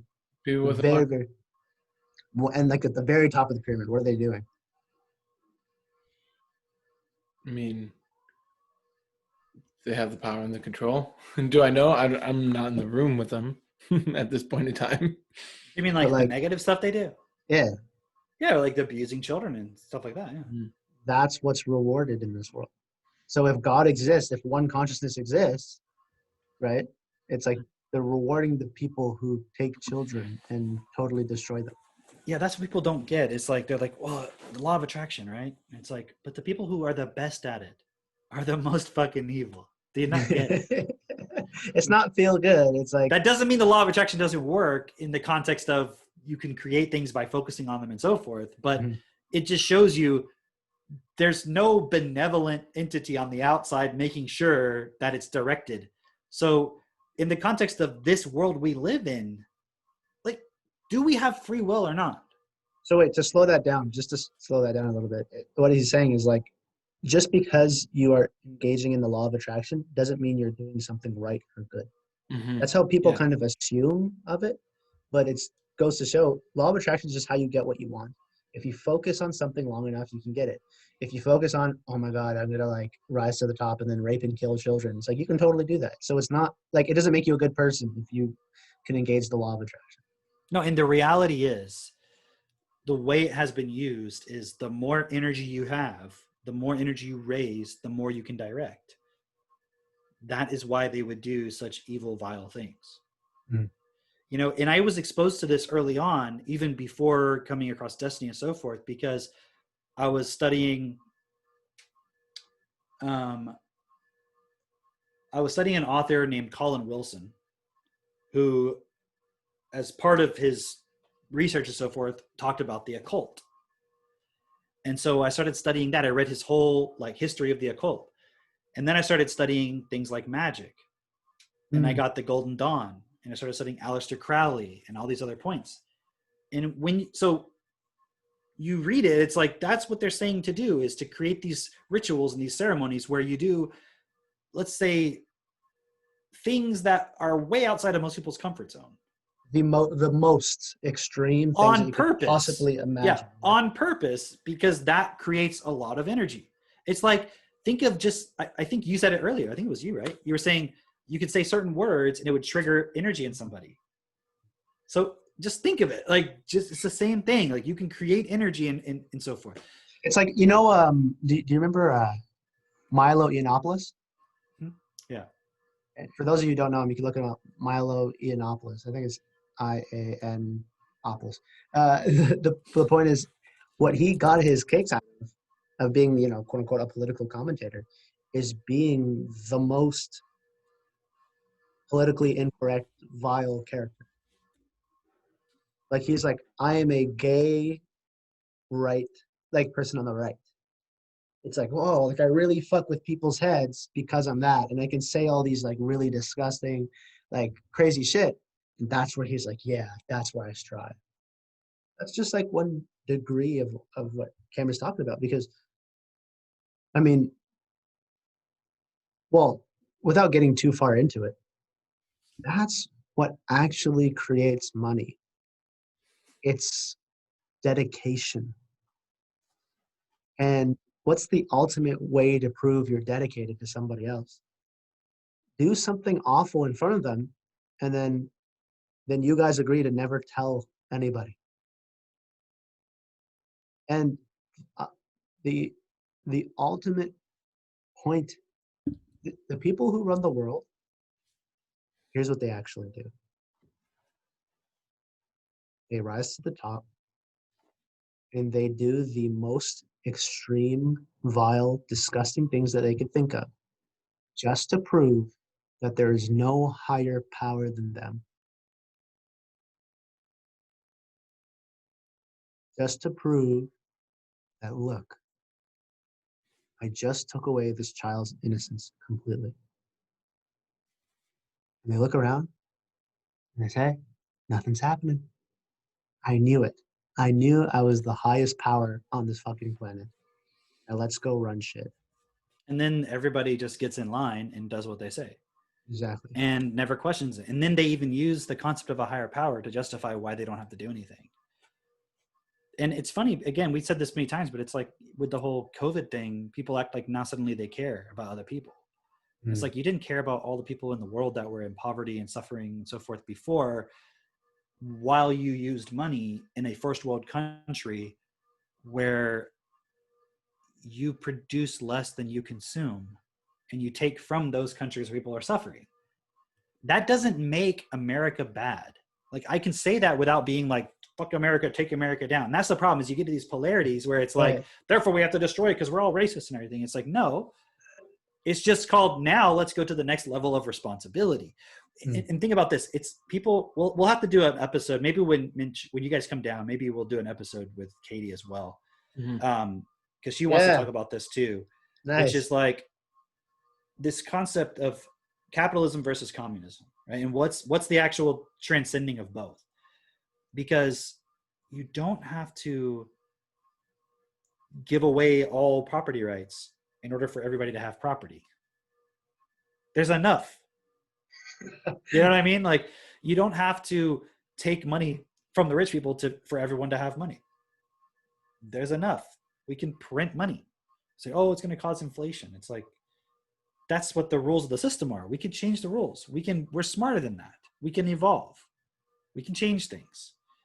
But again, education, right? Because even what you're talking about, Asif, most people think that's just conspiracy theory. Right. Me too. But I used to think that. But it's like, it's only conspiracy theory if you're not paying attention.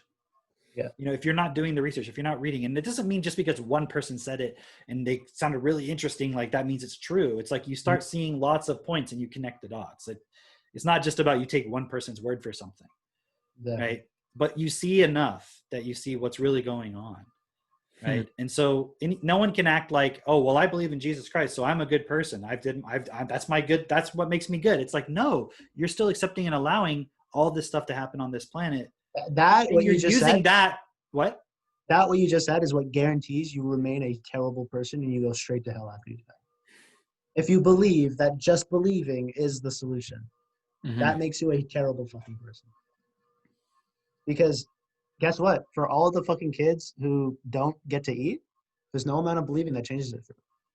And What if you about think just that telling them to change their mindset is the solution, you're fucking retarded. what about just a child in the first world who grows up in a home where they're abused? Mm. And you might say, well, what do I have to do with that? That person should just believe Jesus Christ. Yeah, well, their uncle did believe in Jesus, and they said they believed in Jesus. Well, they didn't really believe in him. So let's look at the whole context of everything. And that's the thing I think people have a very difficult, I know they do, because they just can't process. To make it more relatable, because I'm sure like a lot of the people on here don't believe in Jesus Christ, but if you think that you just kind of listening to these audios and then just going to your job is okay, where you hear about something like, oh, this child got, their mother was so unstable that one day they just drowned their child because they stopped watching them. They're like, fuck this, I can't do this anymore. Just shook their child and drowned them. Like, okay, that sounds awful. Why are you telling me this? What does this have to do with me? Cameron, I think it was you or Avery said it on a call ago, but what we're doing today is to prepare ourselves for 5 years from now, 10 years from now, 20 years from now. What we're experiencing right now isn't a consequence of what we do today. You remember that? Mm-hmm. It's a consequence of what we've been doing for the last 10, 20, if you've been alive for 10, 20 years, but then as humanity, it's like what we've been doing for the last 20, 40, 60, 100 years and far, far beyond that. And so the justification as, well, I didn't have anything to do with that. It's like, yes, you do. You do right now. Because in 20 years from now, because you didn't do certain things, somebody else is going to experience that. Because you didn't show the right parent the way to fucking parent. And also it's undeniable at this point that you can kind of see society like kind of just all of this conflict, no matter what side you're on, you can see it. And every side thinks the other side is like total pure evil. Yeah. But what are the alternatives being offered? It's like go and protest and riot and be violent and be angry.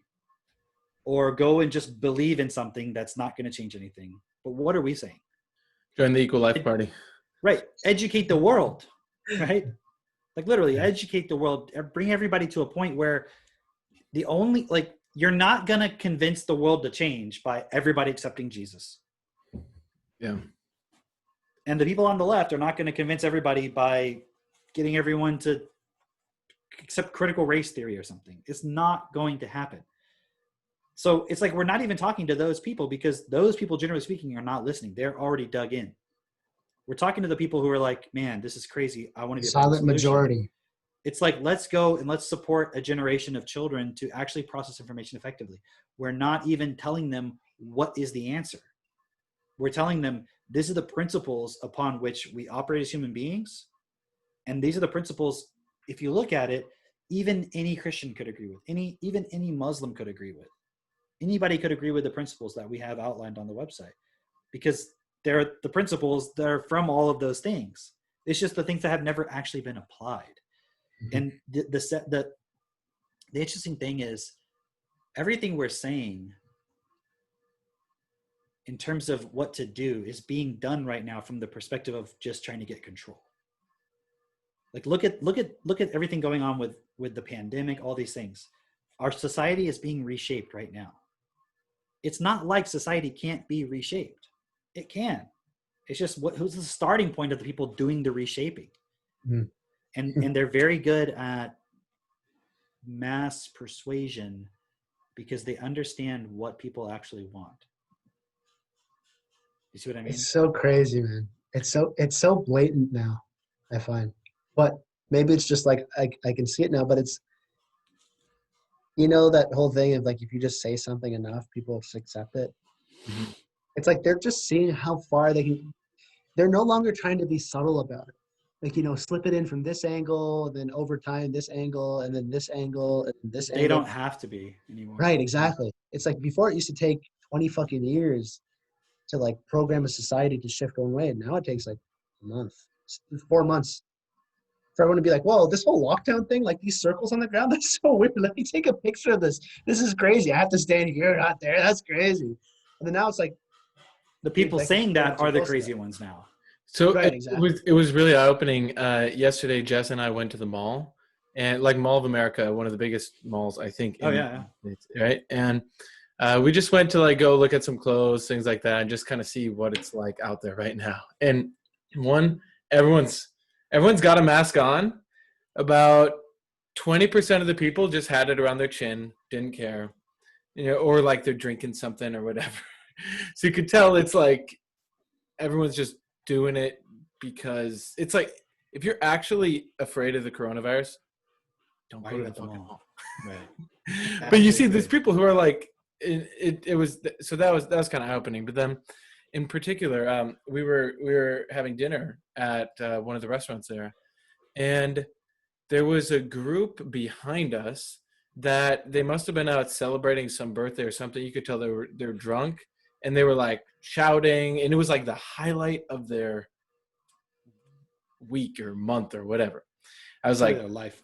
yeah, and I was like eating the meal with Jess. I'm like, this is so awesome. Like just being here with her, having fun, just like talking about life, our purpose, everything. I was like, it feels so good to not drink at all because I can be fully here and like taste the food and like there's not any. It's just being here. It's like amazing. And then there was this other couple with their baby right next to us, and the baby was like in the stroller and like spit out its little pacifier thing. And the mom goes, "Don't you do that." And the kid is barely 2, probably not even 2. And it was just eye-opening to say the least of like, that lady is so dumb. She does not even realize what is going on. And she is programming that child from such a young age to just be like, stop. Like, stop. Your expression is nope, bad. And that kid has no context whatsoever. He just spitting out the pacifier thing, or maybe he just dropped it. Who knows? The mom couldn't even see. She just goes, don't do that. And then that really brought up this point that I've been thinking about a lot recently is like, imagine at the end of your life, the afterlife is you just come right back fucking here, but you get in a different body, and it's like random, right? Where now you're some kid, and you're just here. Now, are you living your life right now, right here, right now, in such a way where you are making an impact and standing with a group where over time we influence the system to such a degree where that you could be born as anyone in the world, or you could swap places with anyone in the world, where you would actually be guaranteed a dignified life where it's awesome and you like being here? Because right now it's hell on earth for 98% of people. Really, it's everybody. We're trapped in this hell.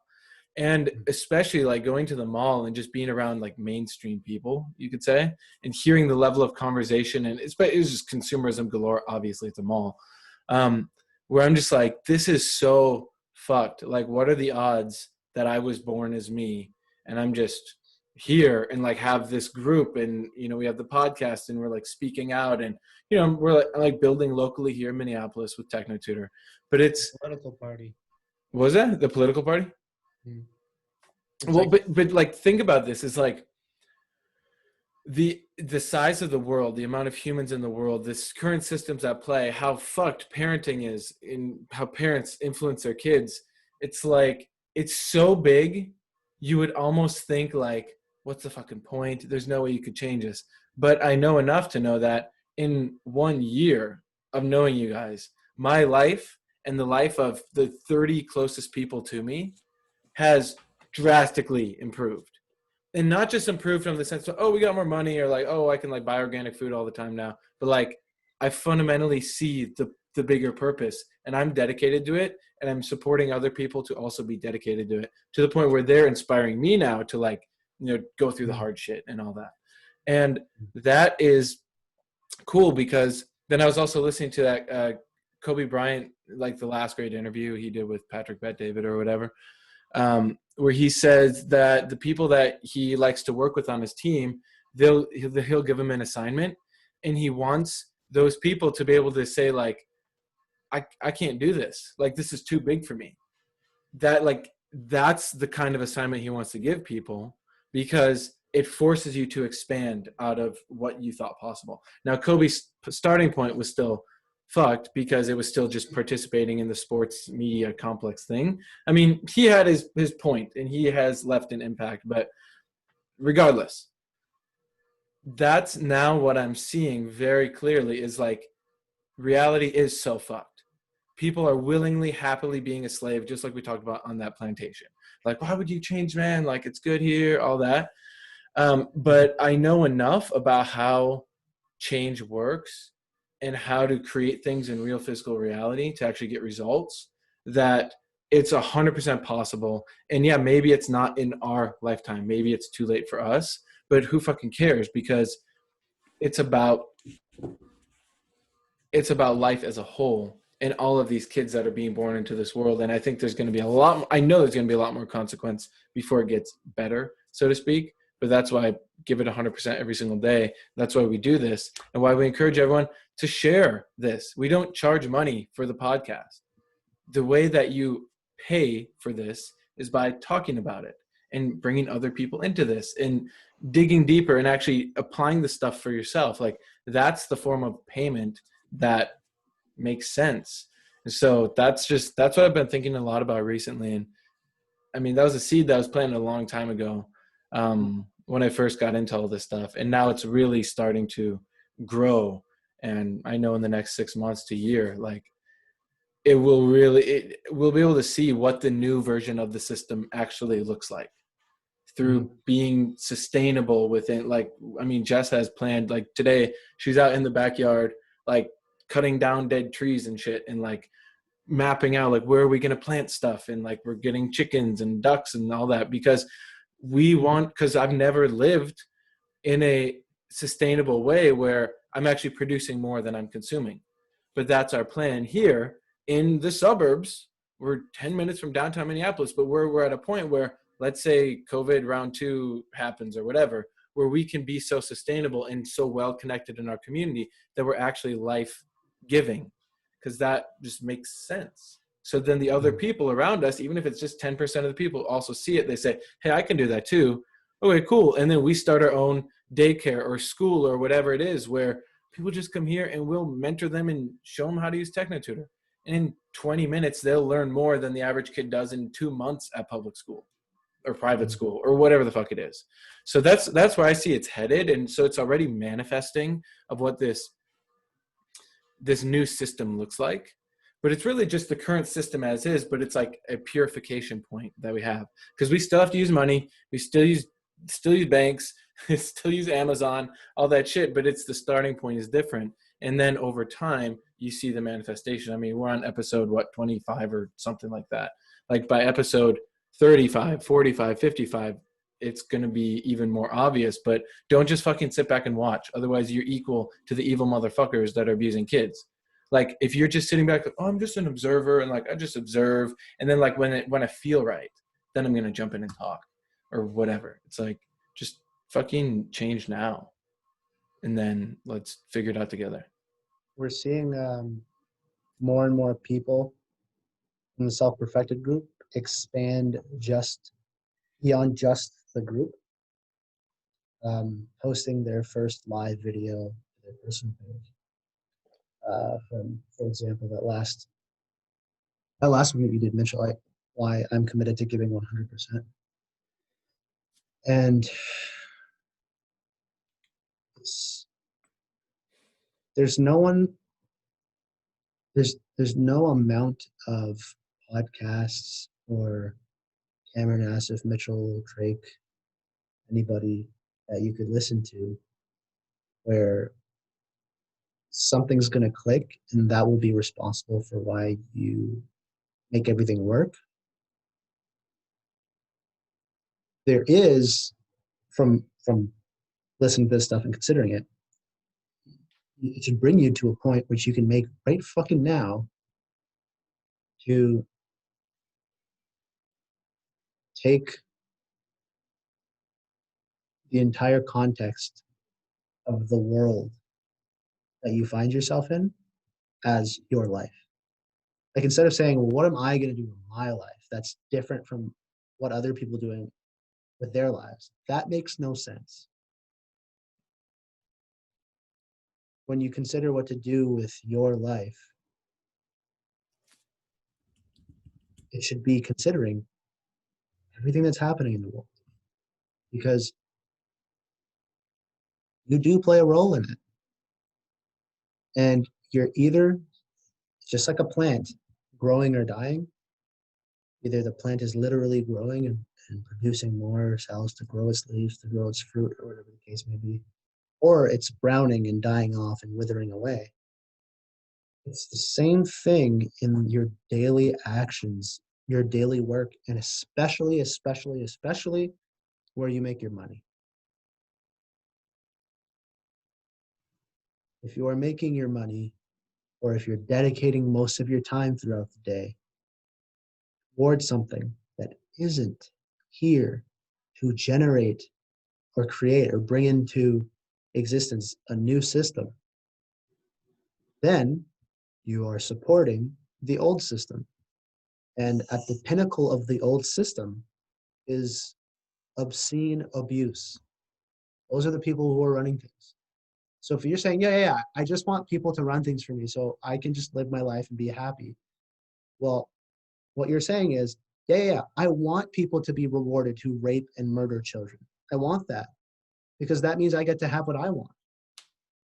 Right? Dave Chappelle, he made this joke about, he's making fun of Trump, right? And he's like, Trump's saying he's going to go over to China and he's going to get the jobs. He's going to bring the jobs back over here. And he's like, motherfucker, we don't want iPhones to cost $9,000. And everyone's laughing, right? I'm like, that's so funny. What are we saying with that? We're saying, yeah, keep the slaves. It's terrible what they're doing. It's so bad. Oh my God, I can't believe slavery still exists today. Oh my God, you know what? Let's But fight also slavery. Trump is Protesting. racist and wants everybody to be slaves. Right, exactly, right? It's like, let's fight slavery. Let's take down slavery because slavery was the most fucked up thing that ever happened to black people. But let's make sure we keep the slaves that benefit us. But I would never do what those white supremacists do. That's crazy. That's so bad. That's what we're arguing for. That's what you're arguing for every time that you're not, you're fundamental. And okay, what it all comes back to is any single thing within itself is not bad. What do we mean? Because even when you make the decision, I'm going to do what's best, I'm going to commit my life to it, you're still going to be, you still live in a system where the starting point of the system is abuse. Where if you use PayPal, if you use Amazon, if you go to the grocery store, it's like those are all based on abuse. That's how everything was created. So you can't judge that per se. That's why it comes back to who you are. What does that mean? The only person who can ever know who you are is yourself. Cameron, you know, Cameron, what Cameron was famous for, it wasn't techno tutor, it was getting in fiery Facebook fights. Posting a triggering status, prove me wrong. Prove me wrong. And people would come in and be like crazy nasty. Right? And then they would say they know you're a bad person. Like they feel that they know you're evil. But nobody can know anybody's actual intention. Ever. And it should, like, you can't ever actually 100%. Okay, we won't even go there, but the point is who you are is reflected in what you do. I had somebody reach out to me, and they're late for the phone call. We talked for like 12, 13 minutes, right? Hold on. Before you go there. Okay. It's who you are determines what you do. Do you see what I'm saying? Hmm. That doesn't mean that the ends justifies the means. Right? But like if you murder somebody, like who's literally doing nothing wrong, not harming you or anything, like, well, but who I am, no, I'm not saying that. But it's like if you were to say something to somebody and they felt really angry at you, right? Are you saying it to them to just win an argument, or are you saying it because you're seeing something and you're supporting them to realize something? You see what I'm saying? So you can't say it's like what you're doing per se. That's the thing. Mm-hmm. It's who you are within it. And so even within trying to change the world, that's why we keep saying you have to change who you are, because you can try to change the world, but if who you are is still just, I just want energy, I just want to pursue happiness and so forth. I want to be the face of change. I want to be the person who Well, changes but it. not even that. It's just if who you are is you don't want to change who you are, meaning Right. you just want to continue pursuing your happiness, that's where you get the fucking great reset. You see what I'm saying? Like the world's going to change, but it's based on who everyone is. So we can't only go change the world. We have to change ourselves. But within that, that's prepare ourselves to be able to make the decisions at the law level and politics and so forth that are best. So you can change environments. But then the point of that is so people to change within themselves, to give themselves the time, the space to re-educate themselves, not create a fucking government re-education center where they just program you to fucking hate white people or black people or whatever it is. You see what I'm saying? Like that's all trying to change on the outward instead of the inward. Mm. Not inward, I said inward. Okay, just want to be clear. Oh, nice. That's But the secret, eh? Changing inward. That's nice. Yeah. Change the outward, not the inward. Okay. The N word. Oh, I thought you were saying. Okay. I thought you were saying inward. I was like, sorry. It was a double entendre, as they say. But I thought the double entendre was like you want to change inward through words, like inward. Yes, in words. But Oh, that's a triple entendre. Yeah, triple. I think I did the first triple entendre in history. You want to change inward in words, but not with the N word. You want to change the inward. Change the inwardly. Okay. But again, that's actually a really good example, because it's like people use that word in rap music and black people call each other that, but they're like, but we're allowed to do it. We're taking it back. It's like, but if you took it back, then why would you ever be affected by it again? Why would it matter? Now, someone who goes around deliberately saying it because they're like wanting to trigger people and it's not doing it in an effective way, they're being an asshole too. You see what I'm saying? So there's a way you can do it in which it's supportive or not. You can trigger somebody, right? But my point is, it's like if you're actually changing who you are, you're not just changing the outward, then you're not going to be affected by the same things. You're not going to be triggered by stuff. And, also in that context, everything that is happening with regards to slavery and racism and all that stuff, doesn't it kind of paint the picture that slavery is already over? And yet it's actually just been extended to everybody. Yeah. So it's like this whole fight of like, oh, we're ending white supremacy. But literally the exact same structures are still in place, will always be in place, because no one's willing to actually change. And so like with the COVID stuff, it's like the way that you can pretend that you're making a difference in the world without you actually having to change. And that should be a red flag for anybody right there, that what you're doing isn't actually going to matter, is because you didn't have to change. It's like, oh, it's so easy just to put on a mask. It's like, yeah, you didn't have to change. All you did was change your behavior. You didn't actually change who you are. Not to mention all the other arguments for why it doesn't make sense, which is irrelevant at the moment, right?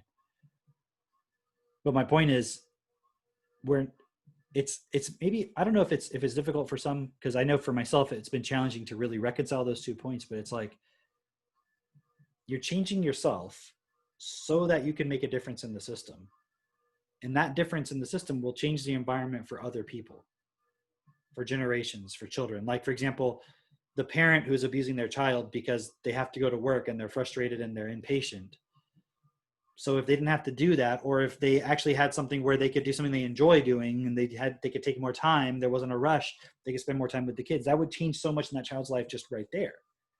So like the environment matters. But the other thing too, I wanted to point out with everything that's going on is it shows you, because, you know, I think Mitch, you were saying this point of like, you know, you could go into that point of feeling like, how can you change everything, right? But look at how much society has suddenly shifted just over the past few months. Just because of what? Fear. Yes, but I mean, what was the thing in the system that did it? Media. Is the media. That's the most powerful thing. But look at the word media. Do you see what I mean? Like, that's why we say you have to remediate your vocabulary. You have to go back and look at, in your vocabulary, where are you misunderstanding things? Where are you thinking you understand things when you don't? Where are you trusting an expert because you don't understand? And where are you allowing words to manipulate your feelings? Because that's what the media does. If you think about it, what is the purpose of the media? It is to manipulate society through words. And they use imagery as well, but the imagery doesn't speak for itself, does it? It's when they show the fire in the house, in the building burning down, and says mostly peaceful protest. You know what I mean? It's the words that make the difference. Because you see that and you're like, oh, okay, well, that's just an isolated incident or something. People say, oh, the protests were peaceful. What are you talking about? That was just isolated incidents. But that's the power of the media, right? And that's why what we're doing is so important, because we're giving people the ability to fight back, so to speak. Meaning to take the responsibility back to themselves instead of the media telling you what's reality. Because isn't that what people use the media for and the news for, is to tell them what's going on? Mm-hmm. What's happening around the world? Open newspaper. Right. But then it just told you a story about what's happening. It didn't tell you what's happening. It told you a story about it. It gave you the context. And people can't see that context. They can't see through the context because their vocabulary is so limited. Mm-hmm. And it fits into like trusting it. They just trust it, right? Yeah. Right. I remember I had somebody want to set up a call, showed up late to it, and then they were telling me, I was like, just tell me a little bit about yourself. And they're like, well, I want to do this, you know, I'm not really sure. I'm like, what are you up to now? They're like, not really doing anything. And I'm like, okay, well, do you know what you want to do?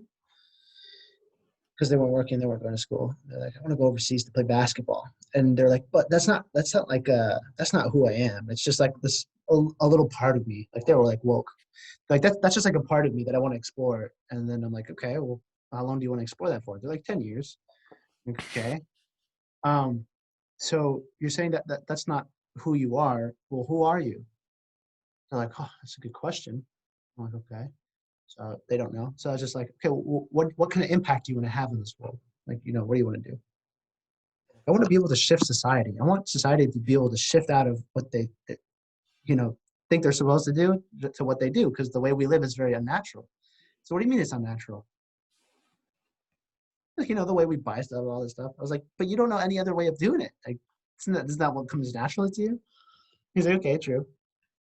What I was challenging him on is he was saying that this is just one part of me, this thing that I'm going to do or that I'm doing. But who I actually am is this person who wants to change the world. But I'm like, that's just some idea that you have about yourself, right? Who you are is somebody who just wants to go fucking play basketball to get away from it all, and because you think you're already good at it, so you just want to go do that and feel good. And he was just thinking about it. He's like, yeah, good point. And it was cool because he was like considering it, right? And I don't know where he is. It was like a 10-minute phone call, right? But it was that point where I was the fucking ultimate susceptible to this, right? Me becoming an actor and all that stuff, and like doing that for a while, like years, right? It was like rising up the ranks in acting. I was like, then I'll make a difference because that's who I am. That's not who I am. Who I am is like, what am I participating in on a day-to-day right now? That's why I was saying what you do is a reflection of who you are. You'll never get the full picture. Only you can determine that, right? Only you can be honest with yourself about why you were, you know, being confrontational with somebody. Am I confronting Mitch because I want to prove to him that I'm smarter than he is and he was wrong and all that?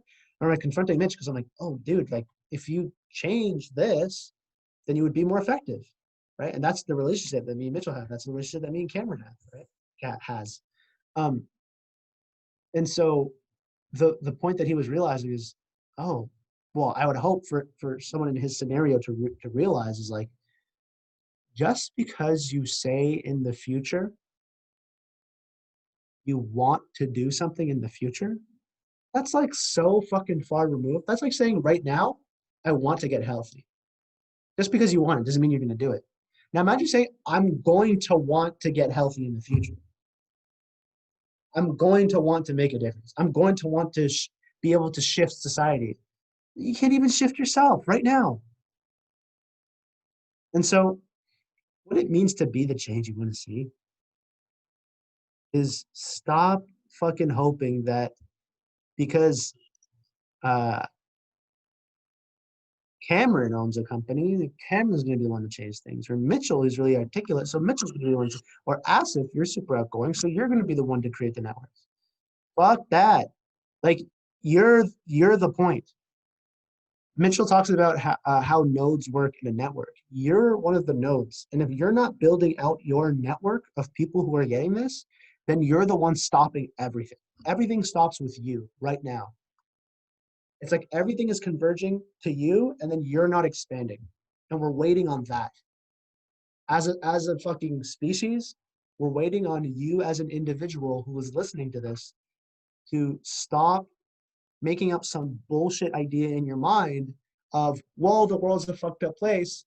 And then you like close the fucking garage door and you're like, okay, what do I want to do today? And it's like, whatever you want to do. It doesn't make any sense, right? Now, Cameron, at the beginning of the self-leaders calls, when we first created this little group of like, at the like, how long ago was that? It's been like 2.5 years or something like that. Like 2.5 years, yeah. At the beginning, the first question you asked was, what is your purpose in it? Yeah. And it was like, people were just kind of like wishy-washy about it. We didn't really have one, right? Well, what was so obvious was as we all grew together, our purpose became clear. But it was because we had the desire to adopt a greater purpose. It's the same reason why Mitchell changed so much. It's not, I'm saying like the causality, right? It's like, yes, it's because he was applying himself a lot. But the reason he was applying, what was more fundamental than that is within himself. You heard him say it. He was like, dude, we have to fucking change things now. What Cameron is trying to paint the picture of is if you continue to do nothing, you will soon own nothing. You will soon be attached to some fucking Neuralink where it's just attached to your dopamine receptors and just fucking shooting it off for you, where you're just like literally buzzing, feeling great all the time. And you're literally just on a fucking, you're in a capsule. And they're just like using your body for whatever they want to use it for. And you're just feeling in bliss and harmony this whole time. And it's not real. And it's like a total fucking fraction, like a pittance, a total like crumb, residue of what you can actually experience if you developed yourself into a human being who has personal directive principle, who has integrity, who sees the world and is like, okay, I see how I can participate in this world and actually make a difference. Well, what he was saying at the beginning is the biggest challenge you'll face is you don't actually want to change. What are the consequences of that? What are the consequences of not changing? Mitchell, you've had, I won't say their names, but you've had a couple people who jumped on, uh, invested in themselves. They're like into it, right? And then things were going great. And then they were like, oh, dude, I can't do it anymore. They just like snapped, they stopped, right? What do you see was the sticking point for them? They would only go up to a certain point because they were still in self-interest. They still had some idea of themselves. Like one of them's like, oh, I want to be an artist. Like I gotta like I'm going to like change the world through my art. Like, okay, like you can still do that, but stay accountable to the group. Like, stop thinking you're so fucking special that you don't need a group. And I know it's a deeper pattern within them, because that was even why they found me in the Right. first place. Is like, oh, I see you're actually doing stuff. Like, I have this Right. pattern of I'll build something and it'll get really good, and then I'll walk away. And then I'll build Right. something again, and I just did it again. I'm like, okay, now I know how to pre-handle that, so I can build a system of accountability with them. And I found different ways to really help people work through that kind of thing. But it's like, yeah, I mean, that's a common thing. Other people who think that it's just not taking 100% responsibility, still thinking God is in control, still thinking, oh, we can change things through like addressing this system first. And it really, in reality, they're just fucking afraid of sales, and they're afraid of sitting down. I'm talking to people, yeah, and connecting with people. Yeah, exactly. And Bringing up the demons. process of imparting this knowledge of, this is how the education system works, this is why it's fucked, and this is why it needs to change. If you have unequal education and unequal vocabulary, there will be inequality in the result we get as a collective. It's fucking obvious. But it's not obvious. It's obvious to me now, but it was not obvious to me when I first met y'all. And it's not obvious to 99% of people. But that's this process, and it means you have to give up your life for it. But that's also the greatest thing, because you actually gain your real life. And I have more fun now than I've ever had, have making more money now than I ever had, have a more awesome relationship than I ever thought was possible. And when Jess and I have kids, they're going to be the coolest fucking kids in the world, will equal to the other cool fucking kids that are part of TT. And that's what's possible. But you have to first let go of all the bullshit limitations that you've accepted within yourself. And for those of you who don't think you're limited, you're especially limited. That's hilarious. That is great.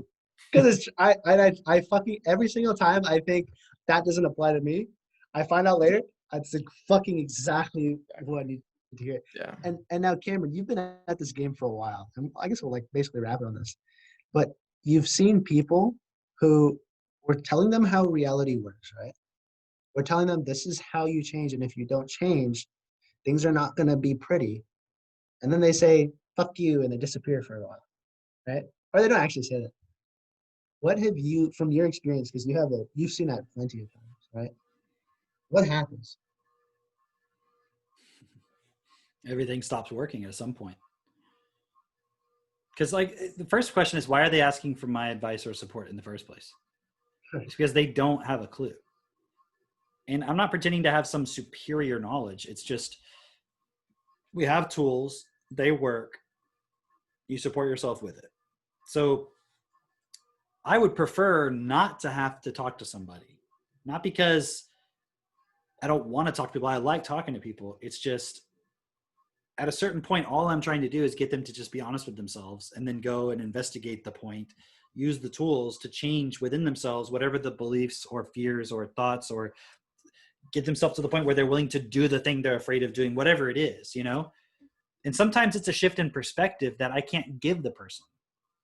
You know, like if somebody's having a problem with their wife, like their relationship's not working, it's like, what can I say? The whole fucking thing is got the wrong starting point. You're both fighting for energy. Stop doing that. But even if I say that to a person, they can't just suddenly stop. They have to like walk through all the little points that come up as to what they're trying to get from the other person and all the ways in which they try to do it. It's a lot. It doesn't happen quickly. But what generally people want is they want the quick answer that the guru tells them that just changes it for them. That's why people go to see these gurus, right? Because they think just by sitting in their presence, their life's going to change. Right. That's not like, how reality works. I just need to kiss the Pope's ring. I just need to hug the Dalai Lama. I need to shake Casey's hand. Do you understand? That's literally the same thing as, oh, I want to go to the Rolling Stones concert and like get an autograph from Mick Jagger or some shit. Do you know what I'm saying? It's just an experience you're trying to have. And for a moment, you'll feel elevated and you'll feel amazing. And then you'll go back to your reality because that's your programming. The key is to change your programming. you know? And so if you're not ready for that, then what'll happen is, because I'm not saying I have some special ability, but if you start telling me what's going on, I'm going to see what the issue is, because it's just in what you're not willing to be honest about. And I'm going to tell you that. And then you now have to face it. You're not going to be able to say, because I'm very good at explaining, you're not going to be able to say you don't know. Mhm. And so it's just kind of like bringing it up. And so then the person now has to go and face it. And that it's no different than what you'd be doing for yourself in this process anyways. It's no different. It's just a matter of whether you want to keep creating a consequence or face it and actually move through it, you know? And so we have to stop being afraid of that. And again, I come back to this point a lot, but it's like, Mitch said it really well. It's like, if you have to come back to this reality, you're coming back as a child. So your focus should be on changing all of the systems that affect children. You know, and if you don't believe that you're going to be reincarnated, you just believe that God's going to reward you. Well, I mean, Jesus said to protect the children, right? So it's like, no matter how you look at it, what we're saying is, just with common sense, the only thing that you should be focused on right now is to support children to develop the ability to process reality, so they don't have to rely on a bunch of adults who are just trying to control them into repeating what they've already done. Because that's really all this is. And the whole COVID thing and the mask, it's no different. It's all just part of the same game to try and keep children in the system, never actually taking any responsibility for themselves. Right? So if you come to me for support or advice, I'm just going to say that you need to be honest with yourself and take responsibility for it. It's like I told y'all before about that professor I had in college, where you would ask him questions and he would just be like, I don't know. Even though he was like a genius and clearly knew the answer. It's because he didn't want to tell you the answer. One, so that you didn't just trust an authority who says it's the answer. What if it's not the answer? What if they're wrong? But also, it's like, how does that develop your ability to question and think through the answer and figure it out? That's what we should be supporting children with, not just, well, the expert said so. The reality is, the people who say believe science, trust the experts, all that stuff, they don't actually trust anything. They just believe that their life's going to continue. Go talk to specifically boomers who are on the left. Go find somebody in your life who's a boomer who voted for Joe Biden, and you go talk to them. And what you're going to find out is they think that everything's just fine and everything's just going to continue working out. They don't realize that the system that they left all of us is fucked, and they fucked it. I'm not saying it's like they're the first ones to fuck it over. I'm just saying they focused on self-interest, and then they left that system, which is totally crashing. It's not their fault, but you'll see the delusion therein is everything's just fine. It's all going to work out. They trust the system. You see what I mean? They trust what the New York Times says. They listen to NPR and they think that that's the truth. But they're actually relying on us to take care of them. So we can't listen to them. We have to look at what's actual common sense and stand up within that. Because our children especially are going to see, they're going to look at us the same way. You see what I mean? Yeah. We're the ones who are creating the systems that by the time they're adults, the systems are already there. They didn't get to choose them. Do you see? That's why Jesus said, treat others as the way you want to be treated. Because he knew he'd fucking get reincarnated. He knew fucking you would get reincarnated, come back, and know that a child is just a copy of the parent, the grandkid is just a copy of the child, et cetera, et cetera. So when you get born, you better hope you fucking did right, treating your children right, because that's how they're going to treat you. It's like he said, treat as you want to be treated. And if you put him on the cross, he was like, oh, God. I don't know how you got this from what I was saying. No. And he's like, is this what you guys want? You're getting mixed messages here. He's like, God, you told me if I came down and I explained it to them, they would get it. Why did you forsake me to this bullshit? This is crazy. Maybe literally Jesus wanted to be crucified. He's like, yeah. That's what it was. He was getting what he put out, I guess. Yeah. Imagine he's flipping tables just to fuck people up. He's like, yeah. But what was it that he actually said was, you are God just like me. We're equal. We have to all treat each other as we're equal. And people were like, no, fuck that. We have authority. We have a system. We don't need to worry about that. Shut the fuck up.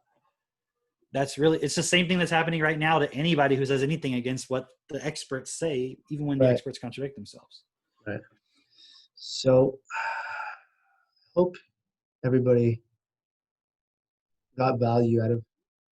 We decided to slow things down this time, make it easier paced. to go through a little more of the systemic point within you that like doesn't really want to push through the actual things that are causing you pain. And you're just looking for like the quick fixes. We're like, oh look, I changed a bit. Look, my health is better. Like I work out now. Okay, cool. But that's not actually making you happier because you're not changing. And then just making one more, what would you call it? Cozier? Mitchell's in a dark, cozy place. Don't you just want to be in the corner of that room, Mitchell? I mean, it's The nice. point is that so the result of this is what Mitchell was saying at the beginning, where you'll find people, or whoever said, you'll find people who, just like us at the very beginning, was kind of 1 foot in and 1 foot out. Realize that if you're not dedicated yourself to actually working through the things that are fucking scary to you, like the things in your past that you're like, oh, I don't want to look at that because that's going to be like scary.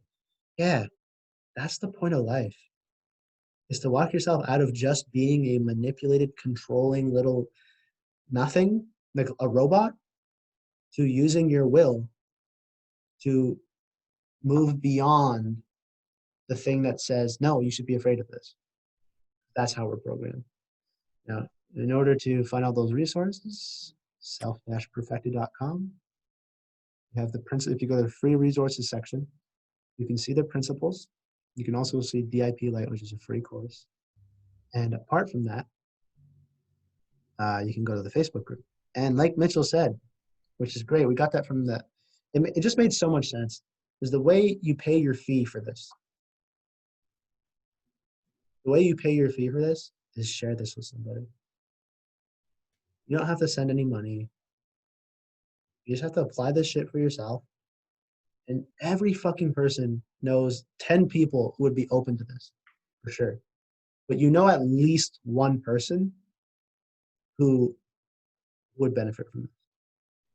Share it with that person, because you never know how much value somebody's going to get out of something until you share it. Right? Yeah. Anything else? Step the fuck up. Simplest terms. Step the fuck up, and it's now. I mean, now's the time. Like, what else are you waiting for? The world's actively collapsing. So, like, let's step the fuck up. Cool. Nice. Thanks, guys. See you guys. See you next week. Bye. Bye.